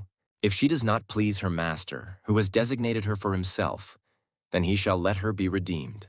He shall have no right to sell her to a foreign people, since he has broken faith with her. If he designates her for his son, he shall deal with her as with a daughter. If he takes another wife to himself, he shall not diminish her food, her clothing, or her marital rights. And if he does not do these three things for her, she shall go out for nothing without payment of money. Whoever strikes a man so that he dies shall be put to death. But if he did not lie and wait for him, but God let him fall into his hand, then I will appoint for you a place to which he may flee. But if a man willfully attacks another to kill him by cunning, you shall take him from my altar that he may die. Whoever strikes his father or his mother shall be put to death. Whoever steals a man and sells him, and anyone found in possession of him, shall be put to death. Whoever curses his father or his mother shall be put to death. When men quarrel, and one strikes the other with a stone or with his fist, and the man does not die but takes to his bed, then if the man rises again and walks outdoors with his staff, he who struck him shall be clear, only he shall pay for the loss of his time, and shall have him thoroughly healed. When a man strikes his slave, male or female, with a rod and the slave dies under his hand, he shall be avenged. But if the slave survives a day or two, he is not to be avenged, for the slave is his money. When men strive together and hit a pregnant woman so that her children come out, but there is no harm, the one who hit her shall surely be fined, as the woman's husband shall impose on him, and he shall pay as the judges determine. But if there is harm, then you shall pay life for life, eye for eye, tooth for tooth, hand for hand, foot for foot, burn for burn, wound for wound, stripe for stripe. When a man strikes the eye of his slave, male or female, and destroys it, he shall let the slave go free because of his eye.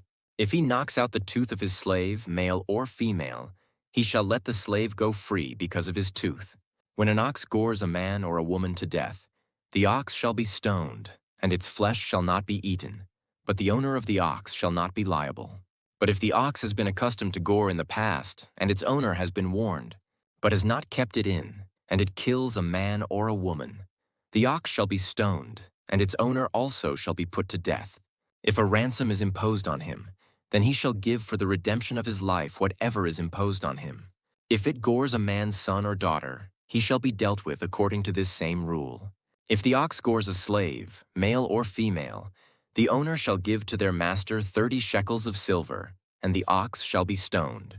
When a man opens a pit, or when a man digs a pit and does not cover it, and an ox or a donkey falls into it, the owner of the pit shall make restoration.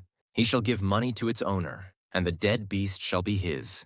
When one man's ox butts another's, so that it dies, then they shall sell the live ox and share its price, and the dead beast also they shall share. Or if it is known that the ox has been accustomed to gore in the past, and its owner has not kept it in, he shall repay ox for ox, and the dead beast shall be his. Exodus 22. If a man steals an ox or a sheep and kills it or sells it, he shall repay 5 oxen for an ox and 4 sheep for a sheep. If a thief is found breaking in and is struck so that he dies, there shall be no blood guilt for him. But if the sun has risen on him, there shall be blood guilt for him. He shall surely pay. If he has nothing, then he shall be sold for his theft. If the stolen beast is found alive in his possession, whether it is an ox or a donkey or a sheep, he shall pay double. If a man causes a field or vineyard to be grazed over or lets his beast loose, and it feeds in another man's field, he shall make restitution from the best in his own field and in his own vineyard. If fire breaks out and catches in thorns so that the stacked grain or the standing grain or the field is consumed, he who started the fire shall make full restitution.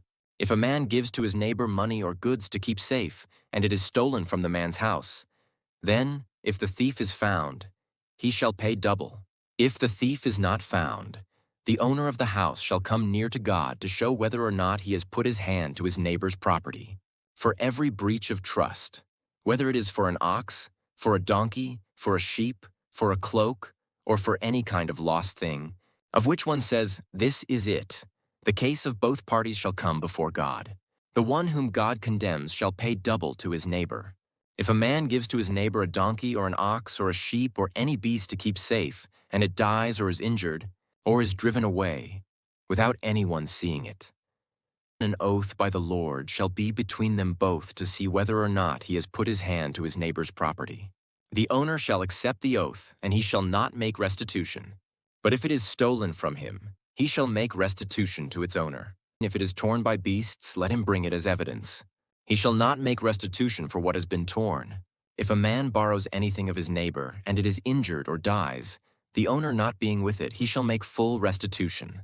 If the owner was with it, he shall not make restitution if it was hired. It came for its hiring fee. If a man seduces a virgin who is not betrothed and lies with her, he shall give the bride price for her and make her his wife.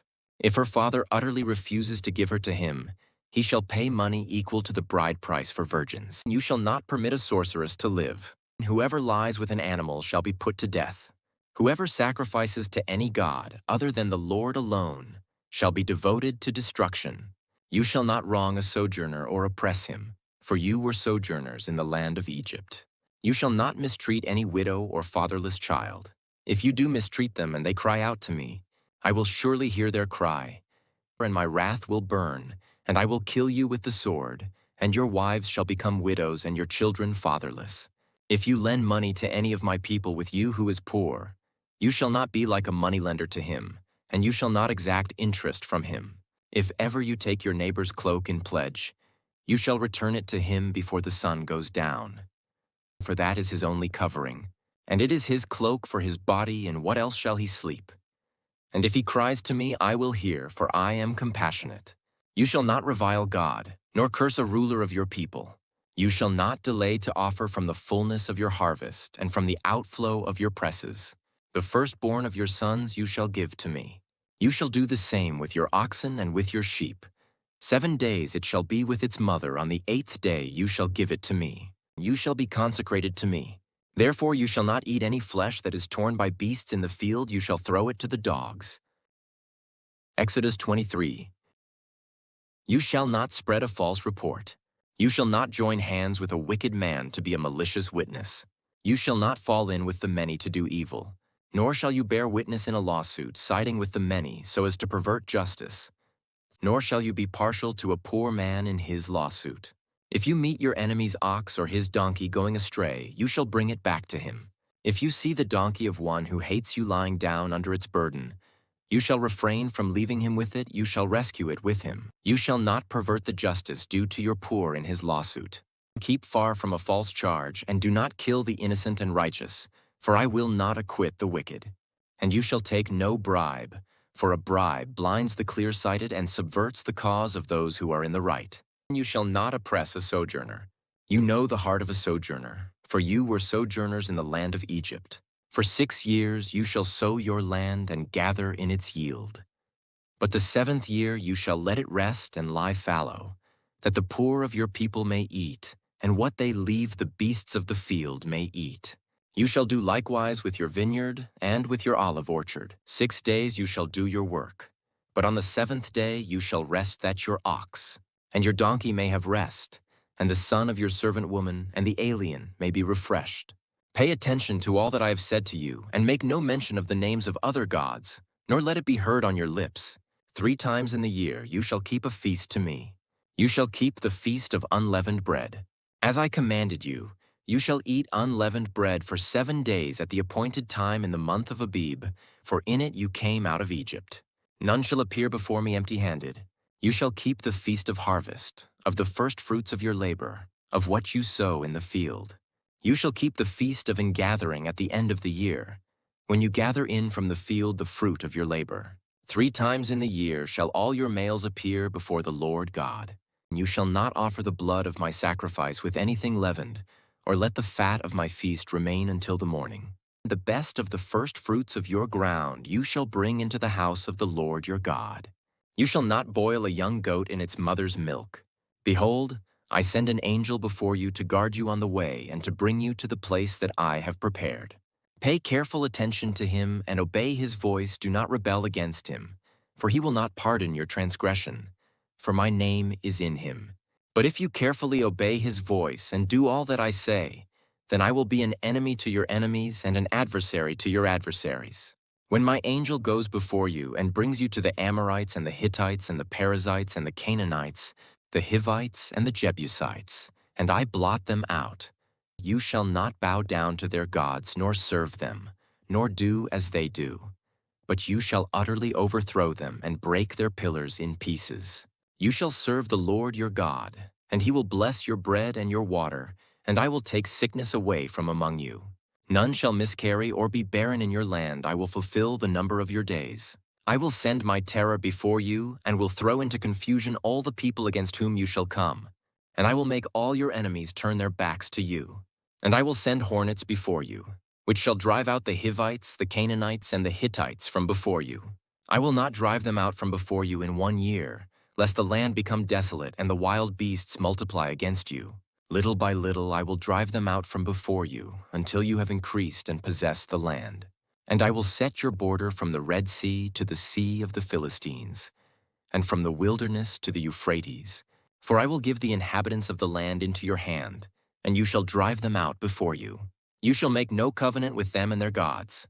They shall not dwell in your land, lest they make you sin against me, for if you serve their gods, it will surely be a snare to you. Exodus 24. Then he said to Moses, Come up to the Lord, you and Aaron, Nadab, and Abihu, and 70 of the elders of Israel, and worship from afar. Moses alone shall come near to the Lord, but the others shall not come near, and the people shall not come up with him. Moses came and told the people all the words of the Lord and all the rules. And all the people answered with one voice and said, All the words that the Lord has spoken we will do. And Moses wrote down all the words of the Lord. He rose early in the morning and built an altar at the foot of the mountain, and 12 pillars, according to the 12 tribes of Israel. And he sent young men of the people of Israel, who offered burnt offerings and sacrificed peace offerings of oxen to the Lord. And Moses took half of the blood and put it in basins, and half of the blood he threw against the altar. Then he took the book of the covenant and read it in the hearing of the people. And they said, All that the Lord has spoken we will do, and we will be obedient.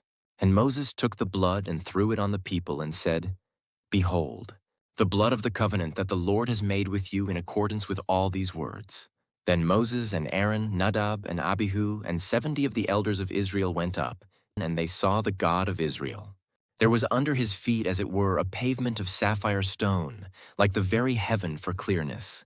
And he did not lay his hand on the chief men of the people of Israel. They beheld God, and ate and drank.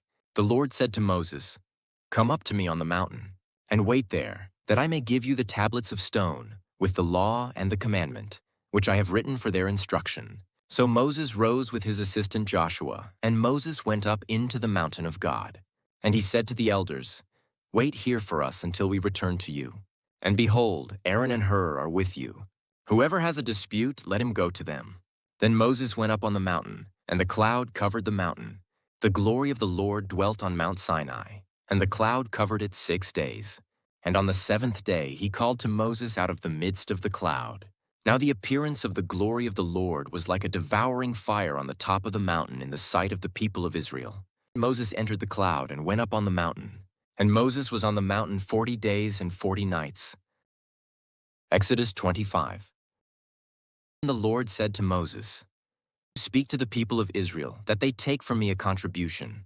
From every man whose heart moves him, you shall receive the contribution for me.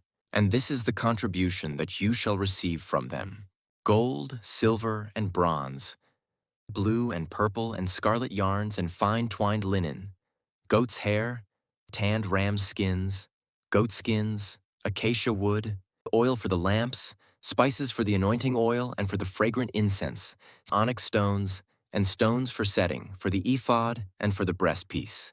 And let them make me a sanctuary, that I may dwell in their midst. Exactly as I show you concerning the pattern of the tabernacle and of all its furniture, so you shall make it. And they shall make an ark of acacia wood. 2 cubits and a half shall be its length, 1 cubit and a half its breadth, and 1 cubit and a half its height. You shall overlay it with pure gold. Inside and outside shall you overlay it, and you shall make on it a molding of gold around it. You shall cast 4 rings of gold for it and put them on its 4 feet, 2 rings on the one side of it, and 2 rings on the other side of it. You shall make poles of acacia wood and overlay them with gold. And you shall put the poles into the rings on the sides of the ark to carry the ark by them. The poles shall remain in the rings of the ark, they shall not be taken from it.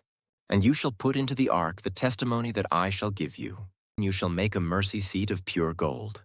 2 cubits and a half shall be its length, and 1 cubit and a half its breadth. And you shall make 2 cherubim of gold of hammered work shall you make them, on the 2 ends of the mercy seat. Make 1 cherub on the one end, and 1 cherub on the other end. Of one piece with the mercy seat shall you make the cherubim on its 2 ends.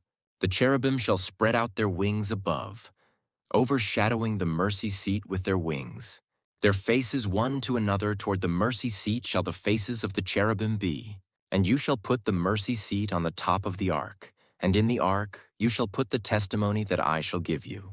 There I will meet with you, and from above the mercy seat, from between the 2 cherubim that are on the ark of the testimony, I will speak with you about all that I will give you in commandment for the people of Israel. You shall make a table of acacia wood. 2 cubits shall be its length, 1 cubit its breadth, and 1 cubit and a half its height. You shall overlay it with pure gold, and make a molding of gold around it. And you shall make a rim around it 1 handbreadth wide, and a molding of gold around the rim. And you shall make for it 4 rings of gold, and fasten the rings to the 4 corners at its 4 legs. Close to the frame the rings shall lie as holders for the poles to carry the table. You shall make the poles of acacia wood, and overlay them with gold, and the table shall be carried with these.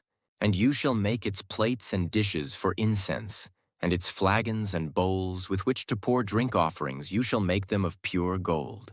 And you shall set the bread of the presence on the table before me regularly. You shall make a lampstand of pure gold. The lampstand shall be made of hammered work, its base, its stem, its cups, its calyxes, and its flowers shall be of one piece with it. And there shall be 6 branches going out of its sides, 3 branches of the lampstand out of one side of it, and 3 branches of the lampstand out of the other side of it. 3 cups made like almond blossoms, each with calyx and flower on one branch, and 3 cups made like almond blossoms, each with calyx and flower on the other branch, so for the 6 branches going out of the lampstand. And on the lampstand itself there shall be 4 cups made like almond blossoms with their calyxes and flowers, and a calyx of one piece with it under each pair of the 6 branches going out from the lampstand. Their calyxes and their branches shall be of one piece with it, the whole of it a single piece of hammered work of pure gold. You shall make 7 lamps for it, and the lamps shall be set up so as to give light on the space in front of it. Its tongues and their trays shall be of pure gold. It shall be made with all these utensils out of a talent of pure gold. And see that you make them after the pattern for them which is being shown you on the mountain. Exodus 26. Moreover, you shall make the tabernacle with 10 curtains of fine twined linen and blue and purple and scarlet yarns. You shall make them with cherubim skillfully worked into them. The length of each curtain shall be 28 cubits, and the breadth of each curtain 4 cubits. All the curtains shall be the same size. 5 curtains shall be coupled to one another, and the other 5 curtains shall be coupled to one another. And you shall make loops of blue on the edge of the outermost curtain in the first set. Likewise you shall make loops on the edge of the outermost curtain in the second set. 50 loops you shall make on the one curtain, and 50 loops you shall make on the edge of the curtain that is. In the second set the loops shall be opposite one another. And you shall make 50 clasps of gold, and couple the curtains one to the other with the clasps, so that the tabernacle may be a single whole. You shall also make curtains of goat's hair for a tent over the tabernacle. 11 curtains shall you make. The length of each curtain shall be 30 cubits, and the breadth of each curtain 4 cubits. The 11 curtains shall be the same size. You shall couple 5 curtains by themselves, and 6 curtains by themselves, and the 6th curtain you shall double over at the front of the tent. You shall make 50 loops on the edge of the curtain that is outermost in one set, and 50 loops on the edge of the curtain that is outermost in the second set. You shall make 50 clasps of bronze, and put the clasps into the loops, and couple the tent together that it may be a single whole. And the part that remains of the curtains of the tent, the half curtain that remains, shall hang over the back of the tabernacle. And the extra that remains in the length of the curtains, the cubit on the one side and the cubit on the other side, shall hang over the sides of the tabernacle on this side and that side to cover it. And you shall make for the tent a covering of tanned ram skins and a covering of goat skins on top. You shall make upright frames for the tabernacle of acacia wood. 10 cubits shall be the length of a frame, and 1.5 cubits the breadth of each frame. There shall be 2 tenons in each frame for fitting together. So shall you do for all the frames of the tabernacle. You shall make the frames for the tabernacle 20 frames for the south side, and 40 bases of silver you shall make under the 20 frames. 2 bases under one frame for its 2 tenons, and 2 bases under the next frame for its 2 tenons. And for the second side of the tabernacle, on the north side 20 frames, and their 40 bases of silver, 2 bases under one frame, and 2 bases under the next frame. And for the rear of the tabernacle westward you shall make 6 frames. And you shall make 2 frames for corners of the tabernacle in the rear. They shall be separate beneath, but joined at the top, at the first ring. Thus shall it be with both of them, they shall form the 2 corners. And there shall be 8 frames, with their bases of silver, 16 bases, 2 bases under one frame, and 2 bases under another frame. You shall make bars of acacia wood, 5 for the frames of the one side of the tabernacle, and 5 bars for the frames of the other side of the tabernacle, and 5 bars for the frames of the side of the tabernacle at the rear westward. The middle bar, halfway up the frames, shall run from end to end. You shall overlay the frames with gold, and shall make their rings of gold for holders for the bars, and you shall overlay the bars with gold.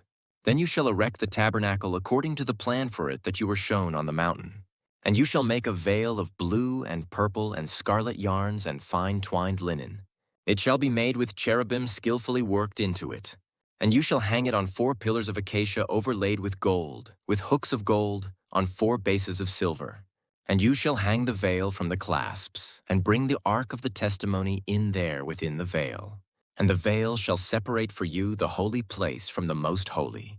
You shall put the mercy seat on the ark of the testimony in the most holy place. And you shall set the table outside the veil, and the lampstand on the south side of the tabernacle, opposite the table, and you shall put the table on the north side. You shall make a screen for the entrance of the tent, of blue and purple and scarlet yarns and fine twined linen, embroidered with needlework. And you shall make for the screen 5 pillars of acacia, and overlay them with gold. Their hooks shall be of gold, and you shall cast 5 bases of bronze for them. Exodus 27. You shall make the altar of acacia wood, 5 cubits long and 5 cubits broad. The altar shall be square, and its height shall be 3 cubits. And you shall make horns for it on its 4 corners. Its horns shall be of one piece with it, and you shall overlay it with bronze. You shall make pots for it to receive its ashes, and shovels and basins and forks and firepans. You shall make all its utensils of bronze. You shall also make for it a grating, a network of bronze, and on the net you shall make 4 bronze rings at its 4 corners. And you shall set it under the ledge of the altar, so that the net extends halfway down the altar. And you shall make poles for the altar, poles of acacia wood, and overlay them with bronze. And the poles shall be put through the rings, so that the poles are on the 2 sides of the altar when it is carried. You shall make it hollow with boards. As it has been shown you on the mountain, so shall it be made. You shall make the court of the tabernacle. On the south side, the court shall have hangings of fine twined linen 100 cubits long for one side. Its 20 pillars and their 20 bases shall be of bronze, but the hooks of the pillars and their fillets shall be of silver. And likewise for its length on the north side there shall be hangings 100 cubits long, its pillars 20 and their bases 20, of bronze. But the hooks of the pillars and their fillets shall be of silver. And for the breadth of the court on the west side there shall be hangings for 50 cubits, with 10 pillars and 10 bases. The breadth of the court on the front to the east shall be 50 cubits. The hangings for the one side of the gate shall be 15 cubits, with their 3 pillars and 3 bases. On the other side, the hangings shall be 15 cubits, with their 3 pillars and 3 bases. For the gate of the court, there shall be a screen 20 cubits, long, of blue and purple and scarlet yarns and fine twined linen embroidered with needlework. It shall have 4 pillars and with them 4 bases. All the pillars around the court shall be filleted with silver. Their hooks shall be of silver and their bases of bronze. The length of the court shall be 100 cubits, the breadth 50, and the height 5 cubits, with hangings of fine twined linen and bases of bronze. All the utensils of the tabernacle for every use, and all its pegs and all the pegs of the court. shall be of bronze. You shall command the people of Israel that they bring to you pure beaten olive oil for the light, that a lamp may regularly be set up to burn. In the tent of meeting, outside the veil that is before the testimony, Aaron and his sons shall tend it from evening to morning before the Lord. It shall be a statute forever to be observed throughout their generations by the people of Israel. Exodus 28. Then bring near to you Aaron your brother, and his sons with him from among the people of Israel, to serve me as priests Aaron and Aaron's sons, Nadab and Abihu, Eleazar and Ithamar. And you shall make holy garments for Aaron your brother, for glory and for beauty. You shall speak to all the skillful, whom I have filled with the spirit of skill, that they make Aaron's garments to consecrate him for my priesthood. These are the garments that they shall make: a breastpiece, an ephod, a robe, a coat of checkerwork, a turban, and a sash. They shall make holy garments for Aaron your brother and his sons to serve me as priests. They shall receive gold, blue, and purple, and scarlet yarns, and fine twined linen. And they shall make the ephod of gold, of blue and purple and scarlet yarns, and of fine twined linen skillfully worked. It shall have 2 shoulder pieces attached to its 2 edges, so that it may be joined together. And the skillfully woven band on it shall be made like it, and be of one piece with it, of gold, blue, and purple, and scarlet yarns, and fine twined linen. You shall take 2 onyx stones, and engrave on them the names of the sons of Israel, 6 of their names on the one stone, and the names of the remaining 6 on the other stone, in the order of their birth.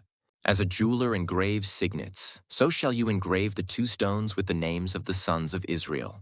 You shall enclose them in settings of gold filigree, and you shall set the 2 stones on the shoulder pieces of the ephod, as stones of remembrance for the sons of Israel.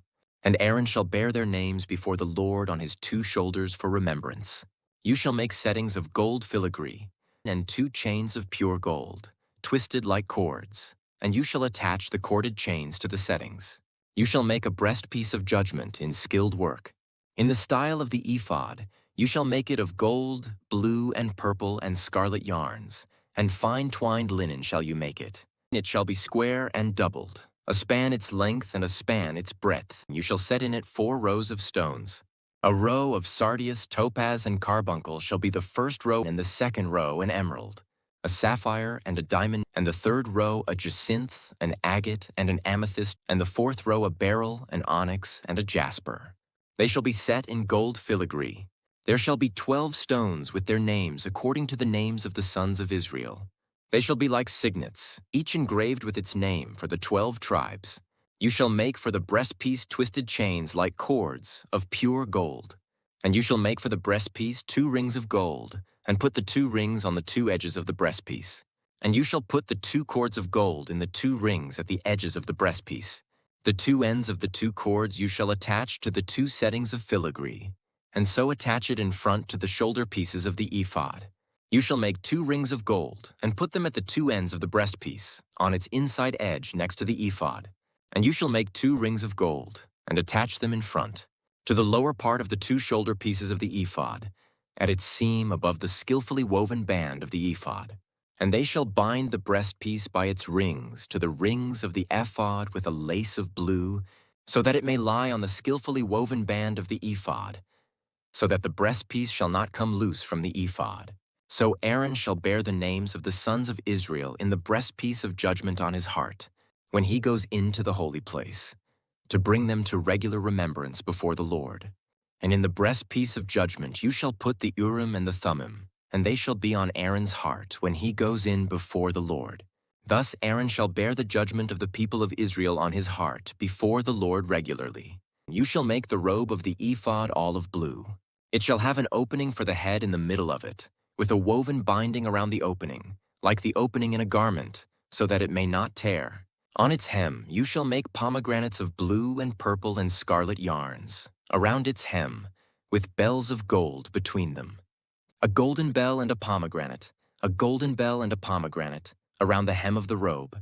And it shall be on Aaron when he ministers, and its sound shall be heard when he goes into the holy place before the Lord, and when he comes out, so that he does not die. You shall make a plate of pure gold and engrave on it like the engraving of a signet, holy to the Lord. and you shall fasten it on the turban by a cord of blue. It shall be on the front of the turban. It shall be on Aaron's forehead. And Aaron shall bear any guilt from the holy things that the people of Israel consecrate as their holy gifts. It shall regularly be on his forehead, that they may be accepted before the Lord.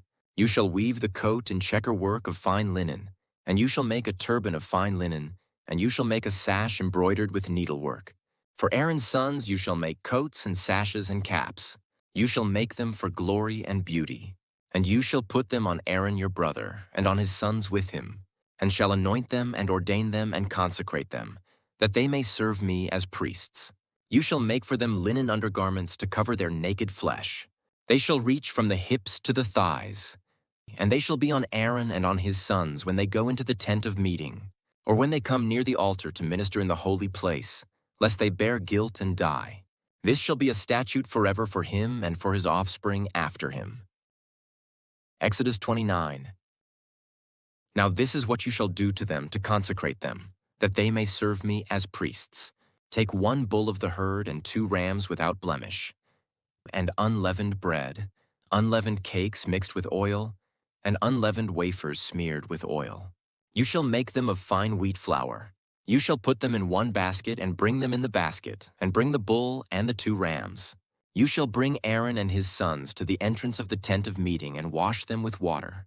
Then you shall take the garments and put on Aaron, the coat and the robe of the ephod, and the breastpiece, and gird him with the skillfully woven band of the ephod. And you shall set the turban on his head and put the holy crown on the turban. You shall take the anointing oil and pour it on his head and anoint him. Then you shall bring his sons and put coats on them. And you shall gird Aaron and his sons with sashes and bind caps on them. And the priesthood shall be theirs by a statute forever. Thus you shall ordain Aaron and his sons. And then you shall bring the bull before the tent of meeting. Aaron and his sons shall lay their hands on the head of the bull. Then you shall kill the bull before the Lord at the entrance of the tent of meeting, and shall take part of the blood of the bull, and put it on the horns of the altar with your finger. And the rest of the blood you shall pour out at the base of the altar. And you shall take all the fat that covers the entrails, and the long lobe of the liver, and the 2 kidneys with the fat that is on them, and burn them on the altar. But the flesh of the bull and its skin and its dung you shall burn with fire outside the camp. It is a sin offering. Then you shall take 1 of the rams, and Aaron and his sons shall lay their hands on the head of the ram. And you shall kill the ram, and shall take its blood and throw it against the sides of the altar. Then you shall cut the ram into pieces, and wash its entrails and its legs, and put them with its pieces, and its head, and burn the whole ram on the altar. It is a burnt offering to the Lord. It is a pleasing aroma, a food offering to the Lord. You shall take the other ram, and Aaron and his sons shall lay their hands on the head of the ram. And you shall kill the ram and take part of its blood and put it on the tip of the right ear of Aaron and on the tips of the right ears of his sons, and on the thumbs of their right hands and on the great toes of their right feet, and throw the rest of the blood against the sides of the altar. Then you shall take part of the blood that is on the altar, and of the anointing oil, and sprinkle it on Aaron and his garments, and on his sons' garments with him. He and his garments shall be holy, and his sons' garments with him. You shall also take the fat from the ram, and the fat tail, and the fat that covers the entrails, and the long lobe of the liver, and the 2 kidneys with the fat that is on them, and the right thigh for it is a ram of ordination, and 1 loaf of bread and 1 cake of bread made with oil, and 1 wafer out of the basket of unleavened bread that is before the Lord. You shall put all these on the palms of Aaron and on the palms of his sons, and wave them for a wave offering before the Lord. Then you shall take them from their hands and burn them on the altar on top of the burnt offering as a pleasing aroma before the Lord. It is a food offering to the Lord. You shall take the breast of the ram of Aaron's ordination, and wave it for a wave offering before the Lord, and it shall be your portion. And you shall consecrate the breast of the wave offering that is waved, and the thigh of the priest's portion that is contributed from the ram of ordination, from what was Aaron's and his sons. It shall be for Aaron and his sons as a perpetual due from the people of Israel, for it is a contribution. It shall be a contribution from the people of Israel from their peace offerings, their contribution to the Lord. The holy garments of Aaron shall be for his sons. After him they shall be anointed in them and ordained in them. The son who succeeds him as priest, who comes into the tent of meeting to minister in the holy place, shall wear them 7 days. You shall take the ram of ordination and boil its flesh in a holy place. And Aaron and his sons shall eat the flesh of the ram and the bread that is in the basket in the entrance of the tent of meeting. They shall eat those things with which atonement was made at their ordination and consecration. But an outsider shall not eat of them, because they are holy. And if any of the flesh for the ordination or of the bread remain until the morning, then you shall burn the remainder with fire. It shall not be eaten, because it is holy. Thus you shall do to Aaron and to his sons, according to all that I have commanded you. Through 7 days shall you ordain them, and every day you shall offer a bull as a sin offering for atonement.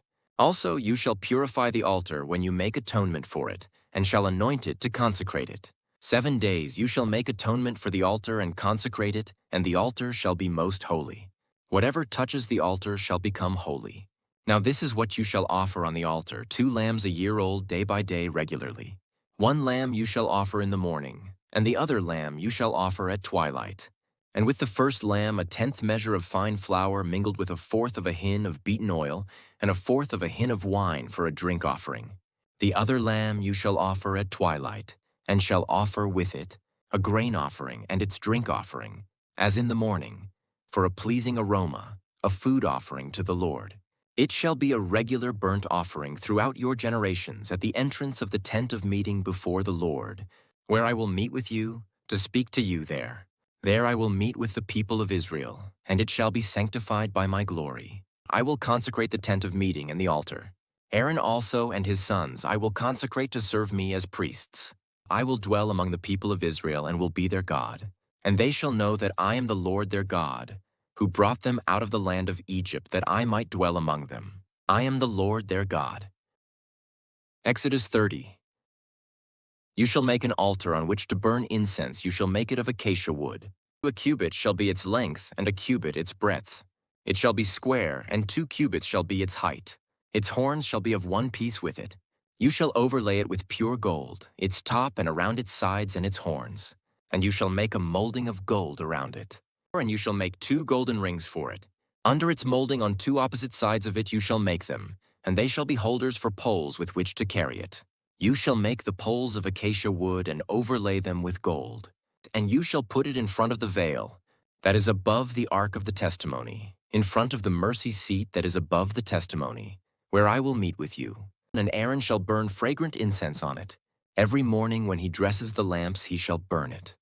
And when Aaron sets up the lamps at twilight, he shall burn it, a regular incense offering before the Lord throughout your generations.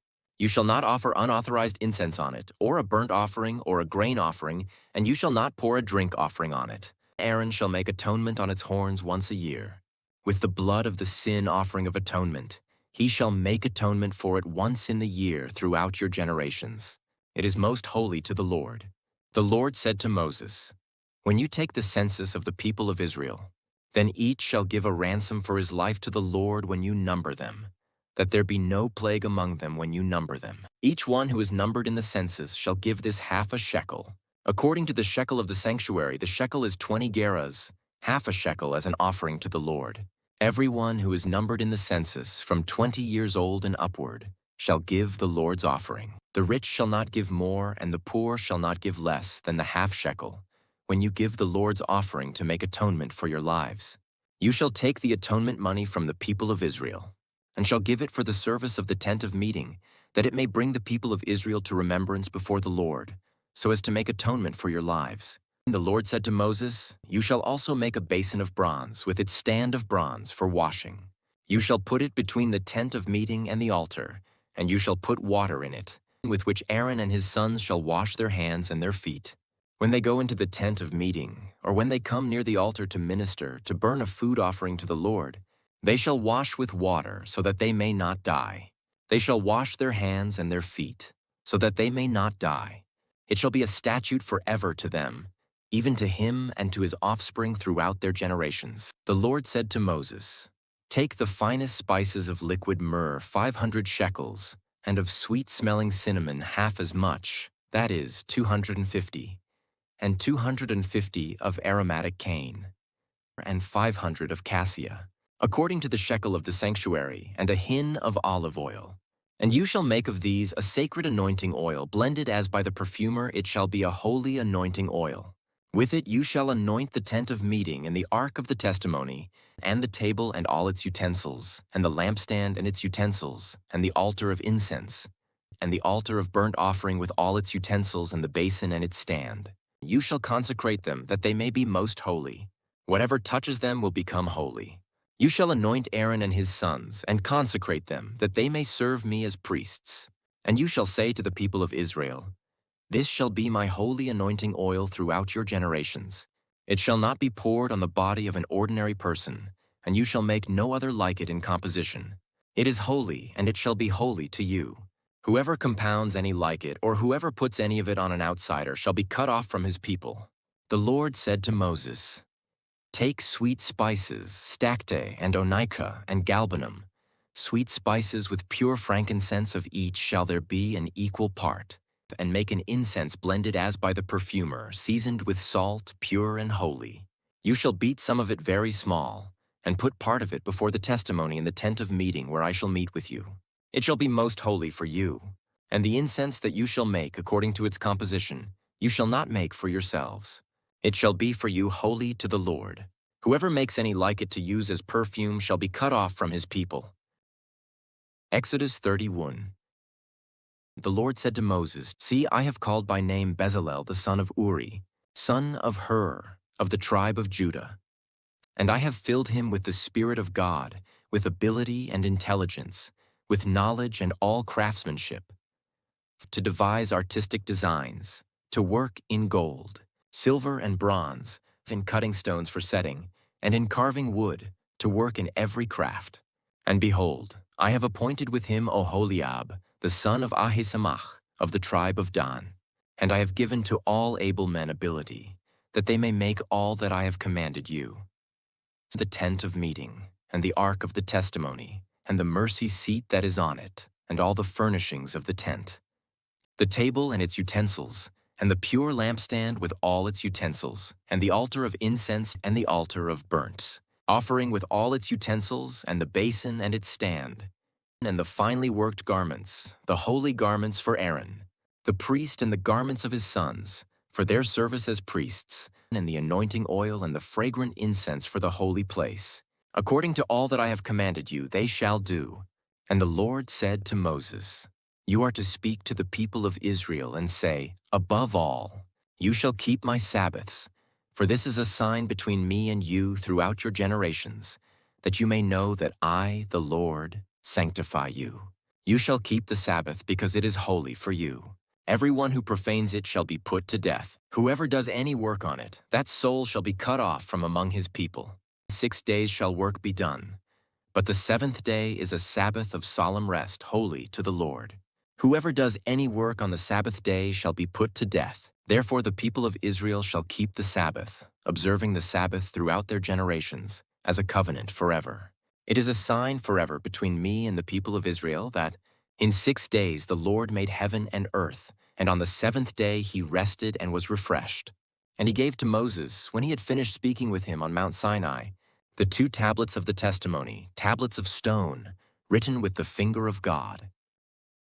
Exodus 32. When the people saw that Moses delayed to come down from the mountain, the people gathered themselves together to Aaron and said to him, Up, make us gods who shall go before us. As for this Moses, the man who brought us up out of the land of Egypt, we do not know what has become of him. So Aaron said to them, Take off the rings of gold that are in the ears of your wives, your sons, and your daughters, and bring them to me. So all the people took off the rings of gold that were in their ears and brought them to Aaron. And he received the gold from their hand and fashioned it with a graving tool and made a golden calf. And they said, These are your gods, O Israel, who brought you up out of the land of Egypt. When Aaron saw this, he built an altar before it. And Aaron made a proclamation and said, Tomorrow shall be a feast to the Lord. And they rose up early the next day and offered burnt offerings and brought peace offerings. And the people sat down to eat and drink and rose up to play.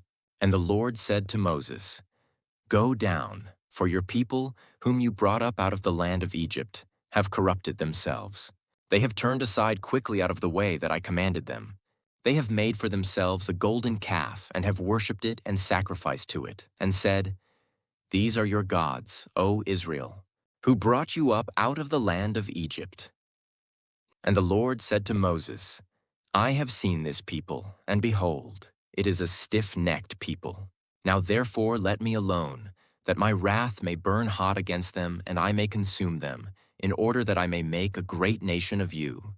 But Moses implored the Lord his God and said, 'O Lord, why does your wrath burn hot against your people, whom you have brought out of the land of Egypt with great power and with a mighty hand? Why should the Egyptians say, with evil intent did he bring them out, to kill them in the mountains, and to consume them from the face of the earth?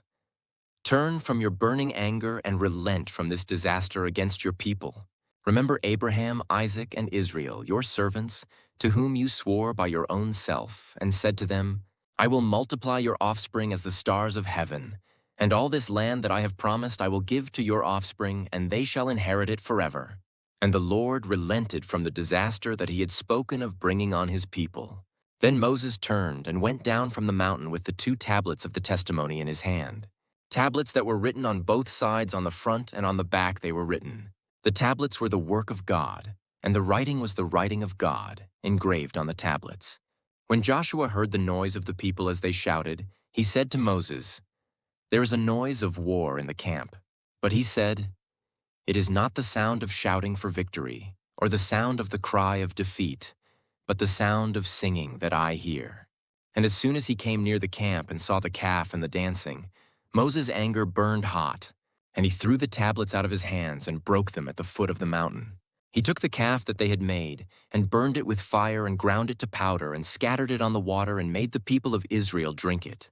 And Moses said to Aaron, 'What did this people do to you that you have brought such a great sin upon them?' And Aaron said, 'Let not the anger of my Lord burn hot. You know the people, that they are set on evil. For they said to me, "Make us gods who shall go before us." As for this Moses, the man who brought us up out of the land of Egypt, we do not know what has become of him.' So I said to them, 'Let any who have gold take it off.' So they gave it to me, and I threw it into the fire, and out came this calf. And when Moses saw that the people had broken loose, for Aaron had let them break loose, to the derision of their enemies, then Moses stood in the gate of the camp and said, 'Who is on the Lord's side? Come to me.' And all the sons of Levi gathered around him. And he said to them, 'Thus says the Lord God of Israel, put your sword on your side, each of you, and go to and fro from gate to gate throughout the camp, and each of you kill his brother and his companion and his neighbor.' And the sons of Levi did according to the word of Moses. And that day about 3,000 men of the people fell. And Moses said, 'Today you have been ordained for the service of the Lord, each one at the cost of his son and of his brother, so that he might bestow a blessing upon you this day.' The next day Moses said to the people, 'You have sinned a great sin. And now I will go up to the Lord, perhaps I can make atonement for your sin.' So Moses returned to the Lord and said, 'Alas, this people has sinned a great sin. They have made for themselves gods of gold. But now, if you will forgive their sin, but if not, please blot me out of your book that you have written.' But the Lord said to Moses, 'Whoever has sinned against me, I will blot out of my book. But now go, lead the people to the place about which I have spoken to you. Behold, my angel shall go before you. Nevertheless, in the day when I will visit their sin upon them.' Then the Lord sent a plague on the people, because they made the calf, the one that Aaron made." Exodus 33.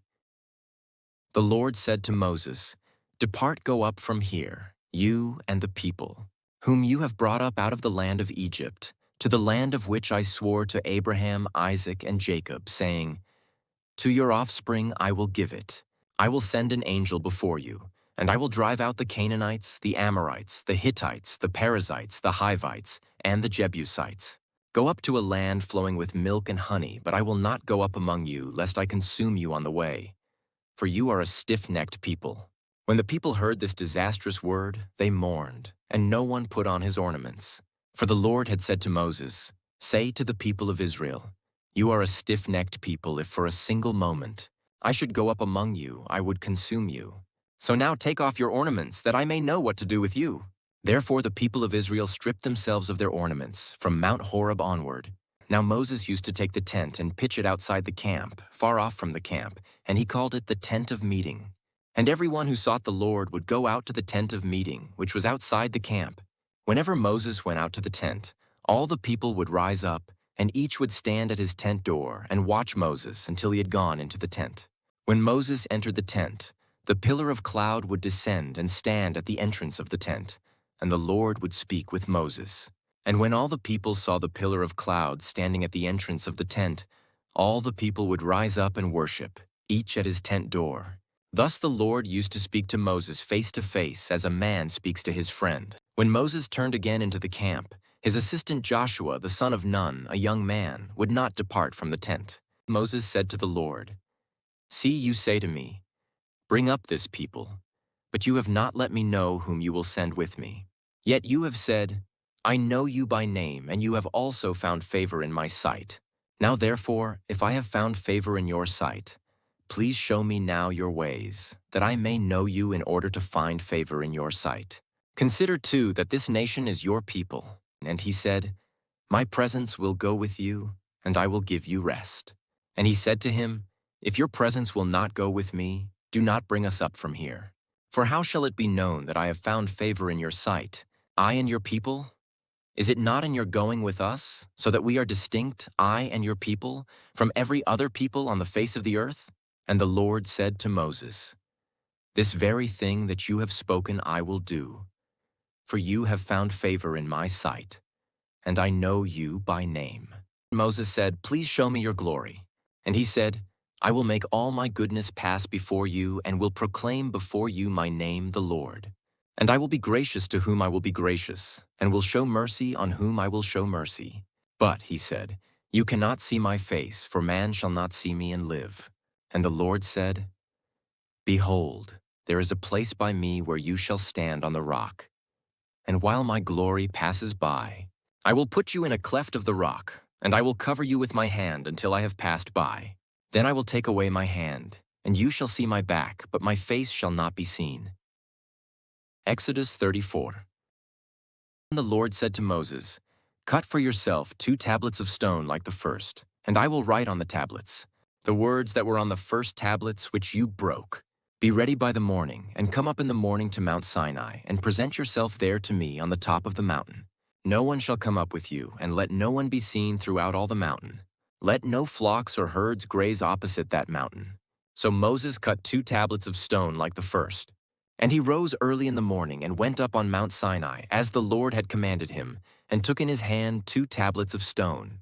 The Lord descended in the cloud and stood with him there and proclaimed the name of the Lord. The Lord passed before him and proclaimed, the Lord, a God merciful and gracious, slow to anger, and abounding in steadfast love and faithfulness, keeping steadfast love for thousands, forgiving iniquity and transgression and sin, but who will by no means clear the guilty, visiting the iniquity of the fathers on the children and the children's children, to the 3rd and the 4th generation. And Moses quickly bowed his head toward the earth and worshipped. And he said, "If now I have found favor in your sight, O Lord, please let the Lord go in the midst of us. For it is a stiff-necked people, and pardon our iniquity and our sin, and take us for your inheritance." And he said, "Behold, I am making a covenant. Before all your people I will do marvels, such as have not been created in all the earth or in any nation. And all the people among whom you are shall see the work of the Lord, for it is an awesome thing that I will do with you. Observe what I command you this day. Behold, I will drive out before you the Amorites, the Canaanites, the Hittites, the Perizzites, the Hivites, and the Jebusites. Take care, lest you make a covenant with the inhabitants of the land to which you go, lest it become a snare in your midst. You shall tear down their altars and break their pillars and cut down their Asherim, for you shall worship no other God, for the Lord, whose name is jealous, is a jealous God, lest you make a covenant with the inhabitants of the land. And when they whore after their gods and sacrifice to their gods, and you are invited, you eat of his sacrifice, and you take of their daughters for your sons, and their daughters whore after their gods, and make your sons whore after their gods. You shall not make for yourself any gods of cast metal. You shall keep the feast of unleavened bread. 7 days you shall eat unleavened bread as I commanded you, at the time appointed in the month Abib. For in the month Abib you came out from Egypt. All that open the womb are mine, all your male livestock, the firstborn of cow and sheep. The firstborn of a donkey you shall redeem with a lamb, or if you will not redeem it, you shall break its neck. All the firstborn of your sons you shall redeem, and none shall appear before me empty-handed. 6 days you shall work, but on the 7th day you shall rest. In plowing time and in harvest you shall rest. You shall observe the Feast of Weeks, the first fruits of wheat harvest, and the feast of ingathering at the year's end. 3 times in the year shall all your males appear before the Lord God, the God of Israel. For I will cast out nations before you and enlarge your borders. No one shall covet your land. When you go up to appear before the Lord your God 3 times in the year, you shall not offer the blood of my sacrifice with anything leavened, or let the sacrifice of the feast of the Passover remain until the morning. The best of the first fruits of your ground you shall bring to the house of the Lord your God. You shall not boil a young goat in its mother's milk. And the Lord said to Moses, Write these words, for in accordance with these words I have made a covenant with you and with Israel. So he was there with the Lord 40 days and 40 nights. He neither ate bread nor drank water, and he wrote on the tablets the words of the covenant, the 10 commandments. When Moses came down from Mount Sinai, with the 2 tablets of the testimony in his hand as he came down from the mountain, Moses did not know that the skin of his face shone because he had been talking with God. Aaron and all the people of Israel saw Moses, and behold, the skin of his face shone, and they were afraid to come near him. But Moses called to them, and Aaron and all the leaders of the congregation returned to him, and Moses talked with them. Afterward all the people of Israel came near, and he commanded them all that the Lord had spoken with him in Mount Sinai. And when Moses had finished speaking with them, he put a veil over his face. Whenever Moses went in before the Lord to speak with him, he would remove the veil until he came out. And when he came out and told the people of Israel what he was commanded, the people of Israel would see the face of Moses, that the skin of Moses' face was shining. And Moses would put the veil over his face again, until he went in to speak with him. Exodus 35. Moses assembled all the congregation of the people of Israel and said to them, These are the things that the Lord has commanded you to do. 6 days' work shall be done, but on the 7th day you shall have a Sabbath of solemn rest, holy to the Lord. Whoever does any work on it shall be put to death. You shall kindle no fire in all your dwelling places on the Sabbath day. Moses said to all the congregation of the people of Israel, This is the thing that the Lord has commanded. Take from among you a contribution to the Lord. Whoever is of a generous heart, let him bring the Lord's contribution gold, silver and bronze, blue and purple and scarlet yarns and fine twined linen goat's hair, tanned ram's skins and goat skins acacia wood, oil for the light, spices for the anointing oil, and for the fragrant incense, and onyx stones and stones for setting, for the ephod and for the breastpiece. Let every skillful craftsman among you come and make all that the Lord has commanded. The tabernacle, its tent and its covering, its hooks and its frames, its bars, its pillars and its bases, the ark with its poles, the mercy seat and the veil of the screen, the table with its poles and all its utensils, and the bread of the presence, the lampstand also for the light with its utensils and its lamps, and the oil for the light and the altar of incense, with its poles, and the anointing oil and the fragrant incense, and the screen for the door, at the door of the tabernacle, the altar of burnt offering, with its grating of bronze, its poles and all its utensils, the basin and its stand, the hangings of the court, its pillars and its bases, and the screen for the gate of the court, the pegs of the tabernacle and the pegs of the court, and their cords, and the finely worked garments for ministering in the holy place, the holy garments for Aaron the priest, and the garments of his sons, for their service as priests. Then all the congregation of the people of Israel departed from the presence of Moses, and they came, every one whose heart stirred him, and every one whose spirit moved him, and brought the Lord's contribution to be used for the tent of meeting, and for all its service, and for the holy garments. So they came, both men and women. All who were of a willing heart brought brooches and earrings and signet rings and armlets, all sorts of gold objects. every man dedicating an offering of gold to the Lord. And everyone who possessed blue or purple or scarlet yarns or fine linen or goat's hair or tanned ram skins or goat skins brought them. Everyone who could make a contribution of silver or bronze brought it as the Lord's contribution.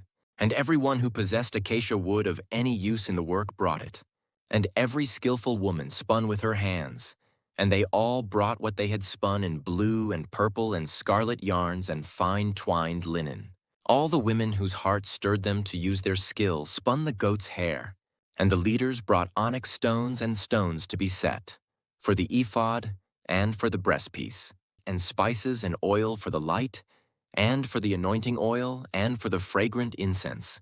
All the men and women, the people of Israel, whose heart moved them to bring anything for the work that the Lord had commanded by Moses, to be done, brought it as a free will offering to the Lord.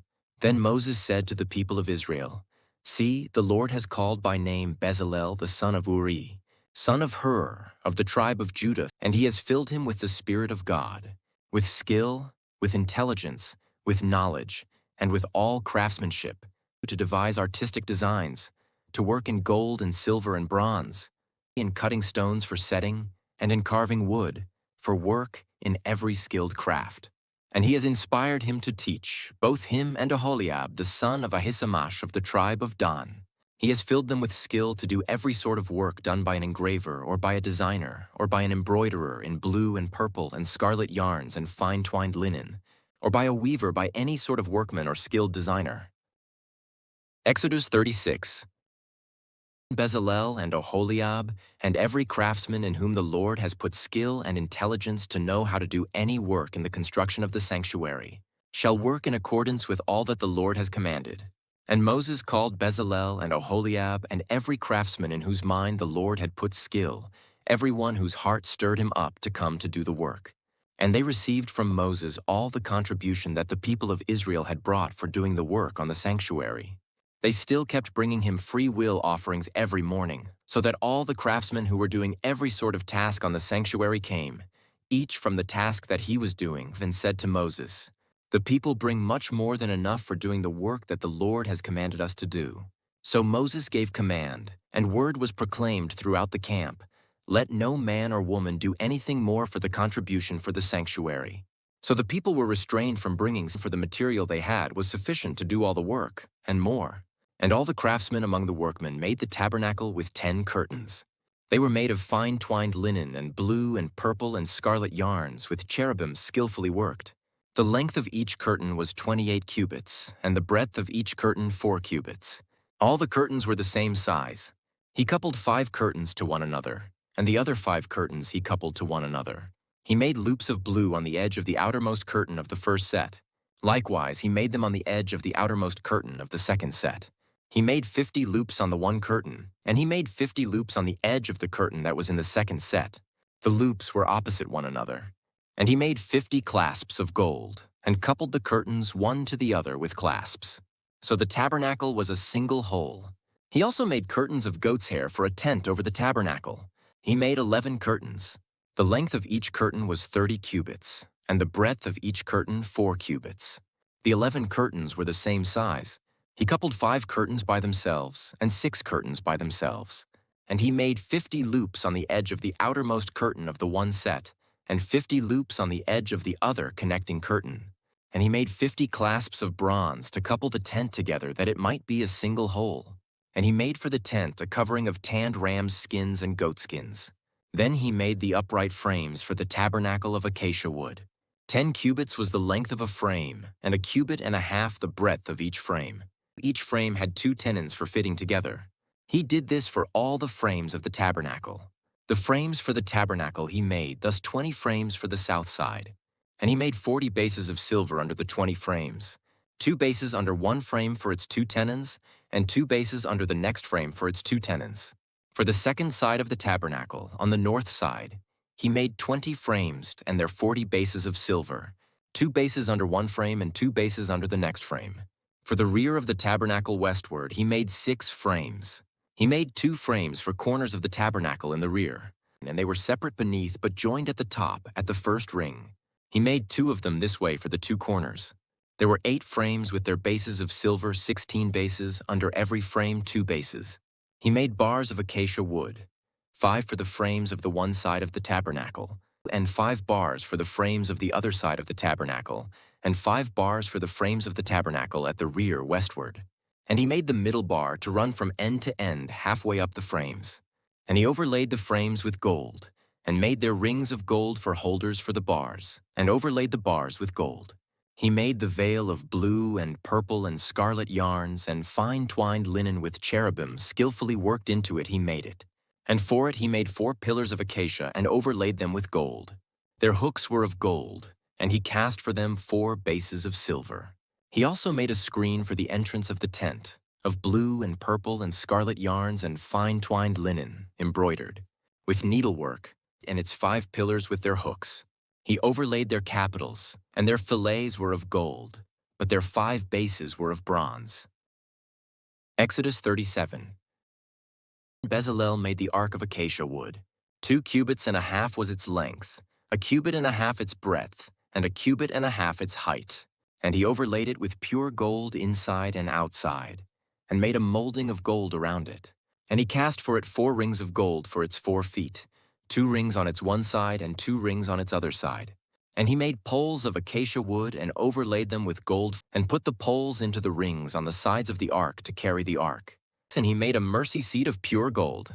2 cubits and a half was its length, and 1 cubit and a half its breadth. And he made 2 cherubim of gold. He made them of hammered work on the 2 ends of the mercy seat, 1 cherub on the one end, and 1 cherub on the other end.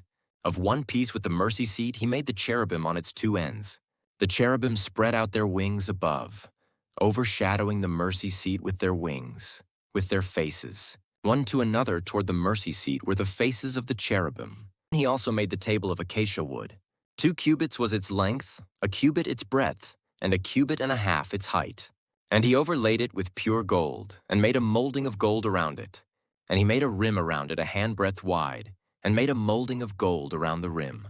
He cast for it 4 rings of gold, and fastened the rings to the 4 corners at its 4 legs. Close to the frame were the rings, as holders for the poles to carry the table. He made the poles of acacia wood to carry the table, and overlaid them with gold. And he made the vessels of pure gold that were to be on the table, its plates and dishes for incense, and its bowls and flagons with which to pour drink offerings. He also made the lampstand of pure gold. He made the lampstand of hammered work.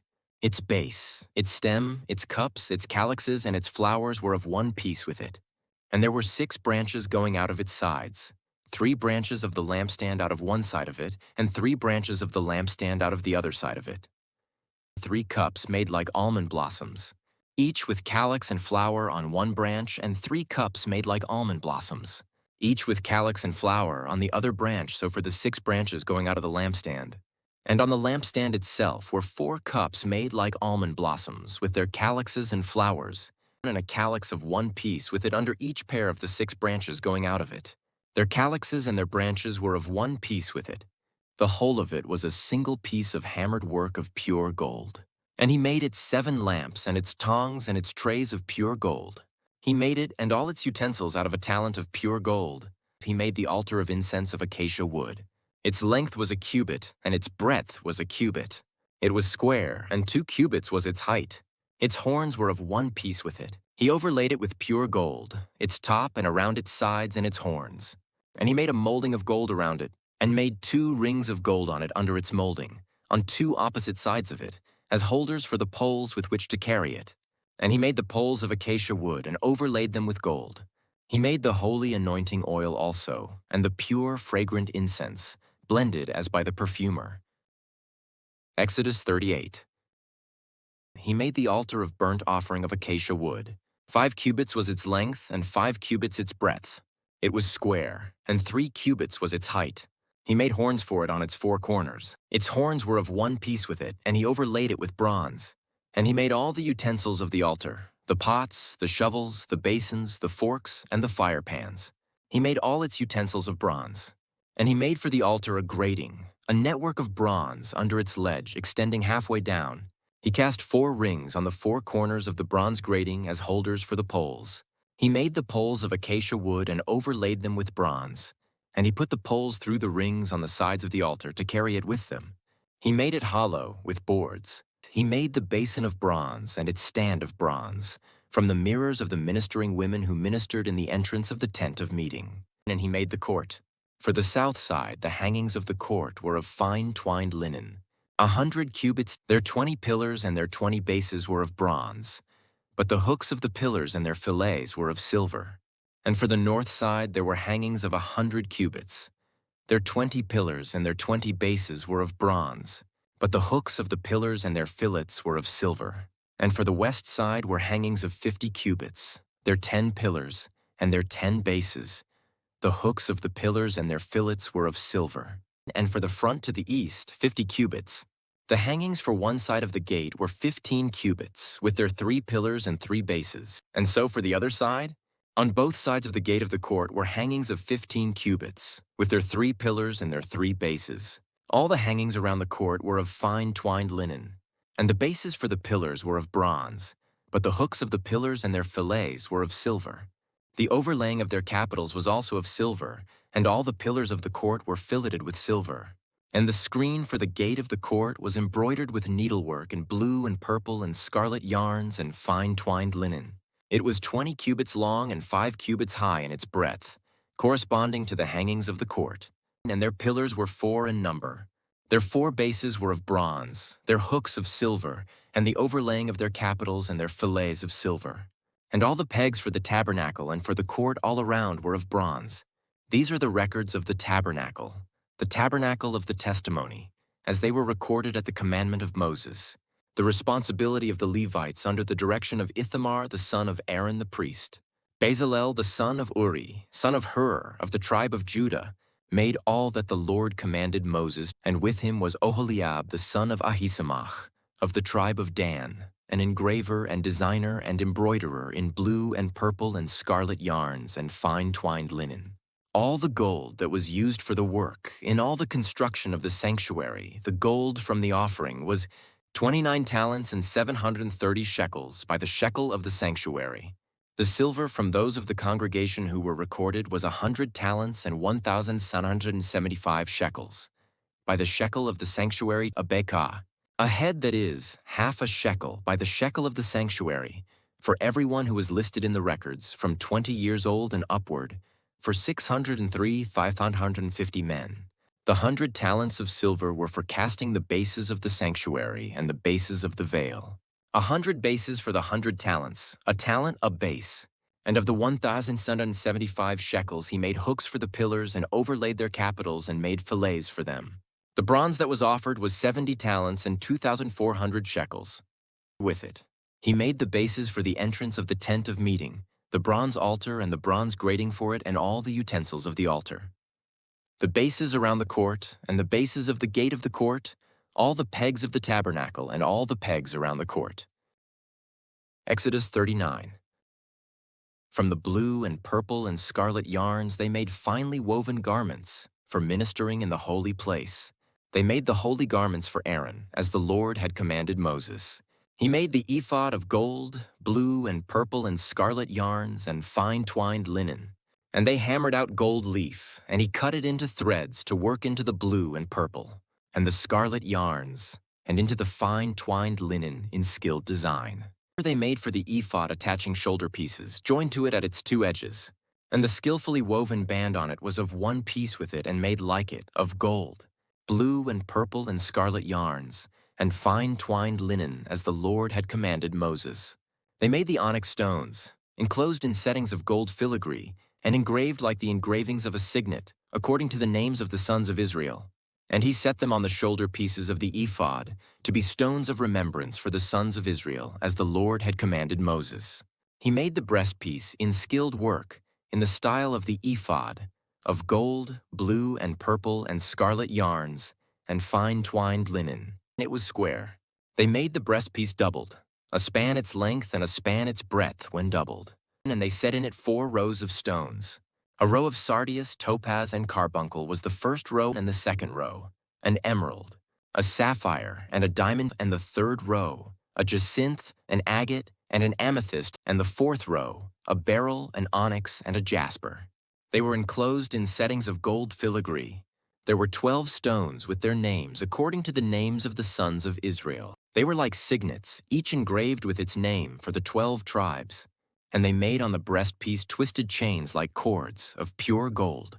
And they made 2 settings of gold filigree and 2 gold rings, and put the 2 rings on the 2 edges of the breastpiece. And they put the 2 cords of gold in the 2 rings at the edges of the breastpiece. And they attached the 2 ends of the 2 cords to the 2 settings of filigree. Thus they attached it in front to the shoulder pieces of the ephod. Then they made 2 rings of gold and put them at the 2 ends of the breastpiece, on its inside edge next to the ephod. And they made 2 rings of gold and attached them in front to the lower part of the 2 shoulder pieces of the ephod, at its seam above the skillfully woven band of the ephod. And they bound the breastpiece by its rings to the rings of the ephod with a lace of blue, so that it should lie on the skillfully woven band of the ephod, and that the breastpiece should not come loose from the ephod, as the Lord had commanded Moses. He also made the robe of the ephod woven all of blue. And the opening of the robe in it was like the opening in a garment, with a binding around the opening, so that it might not tear. On the hem of the robe they made pomegranates of blue and purple and scarlet yarns and fine twined linen. They also made bells of pure gold, and put the bells between the pomegranates all around the hem of the robe, between the pomegranates, a bell and a pomegranate around the hem of the robe for ministering, as the Lord had commanded Moses. They also made the coats, woven of fine linen, for Aaron and his sons, and the turban of fine linen, and the caps of fine linen, and the linen undergarments of fine twined linen, and the sash of fine twined linen and of blue and purple and scarlet yarns, embroidered with needlework, as the Lord had commanded Moses. They made the plate of the holy crown of pure gold, and wrote on it an inscription, like the engraving of a signet, holy to the Lord. And they tied to it a cord of blue to fasten it on the turban above, as the Lord had commanded Moses. Thus all the work of the tabernacle of the tent of meeting was finished, and the people of Israel did. According to all that the Lord had commanded Moses, so they did. Then they brought the tabernacle to Moses, the tent and all its utensils, its hooks, its frames, its bars, its pillars, and its bases, the covering of tanned ram's skins and goat skins, and the veil of the screen, the ark of the testimony with its poles, and the mercy seat, the table with all its utensils, and the bread of the presence, the lampstand of pure gold and its lamps with the lamp set and all its utensils, and the oil for the light, the golden altar, the anointing oil and the fragrant incense, and the screen for the entrance of the tent, the bronze altar, and its grating of bronze, its poles, and all its utensils, the basin and its stand, the hangings of the court, its pillars and its bases, and the screen for the gate of the court, its cords and its pegs, and all the utensils for the service of the tabernacle, for the tent of meeting, the finely worked garments for ministering in the holy place, the holy garments for Aaron the priest, and the garments of his sons for their service as priests, according to all that the Lord had commanded Moses. So the people of Israel had done all the work. And Moses saw all the work, and behold, they had done it as the Lord had commanded, so had they done it. Then Moses blessed them. Exodus 40. The Lord spoke to Moses, saying, On the first day of the first month you shall erect the tabernacle of the tent of meeting, and you shall put in it the ark of the testimony, and you shall screen the ark with the veil. And you shall bring in the table and arrange it, and you shall bring in the lampstand and set up its lamps. And you shall put the golden altar for incense before the ark of the testimony, and set up the screen for the door of the tabernacle. You shall set the altar of burnt offering before the door of the tabernacle of the tent of meeting, and place the basin between the tent of meeting and the altar, and put water in it. And you shall set up the court all around, and hang up the screen for the gate of the court. Then you shall take the anointing oil and anoint the tabernacle and all that is in it, and consecrate it and all its furniture, so that it may become holy. You shall also anoint the altar of burnt offering and all its utensils, and consecrate the altar, so that the altar may become most holy. You shall also anoint the basin and its stand, and consecrate it. Then you shall bring Aaron and his sons to the entrance of the tent of meeting, and shall wash them with water, and put on Aaron the holy garments. And you shall anoint him and consecrate him, that he may serve me as priest. You shall bring his sons also, and put coats on them, and anoint them, as you anointed their father, that they may serve me as priests. And their anointing shall admit them to a perpetual priesthood throughout their generations. This Moses did according to all that the Lord commanded him, so he did. In the first month in the second year, on the first day of the month, the tabernacle was erected. Moses erected the tabernacle. He laid its bases and set up its frames, and put in its poles and raised up its pillars. And he spread the tent over the tabernacle and put the covering of the tent over it, as the Lord had commanded Moses.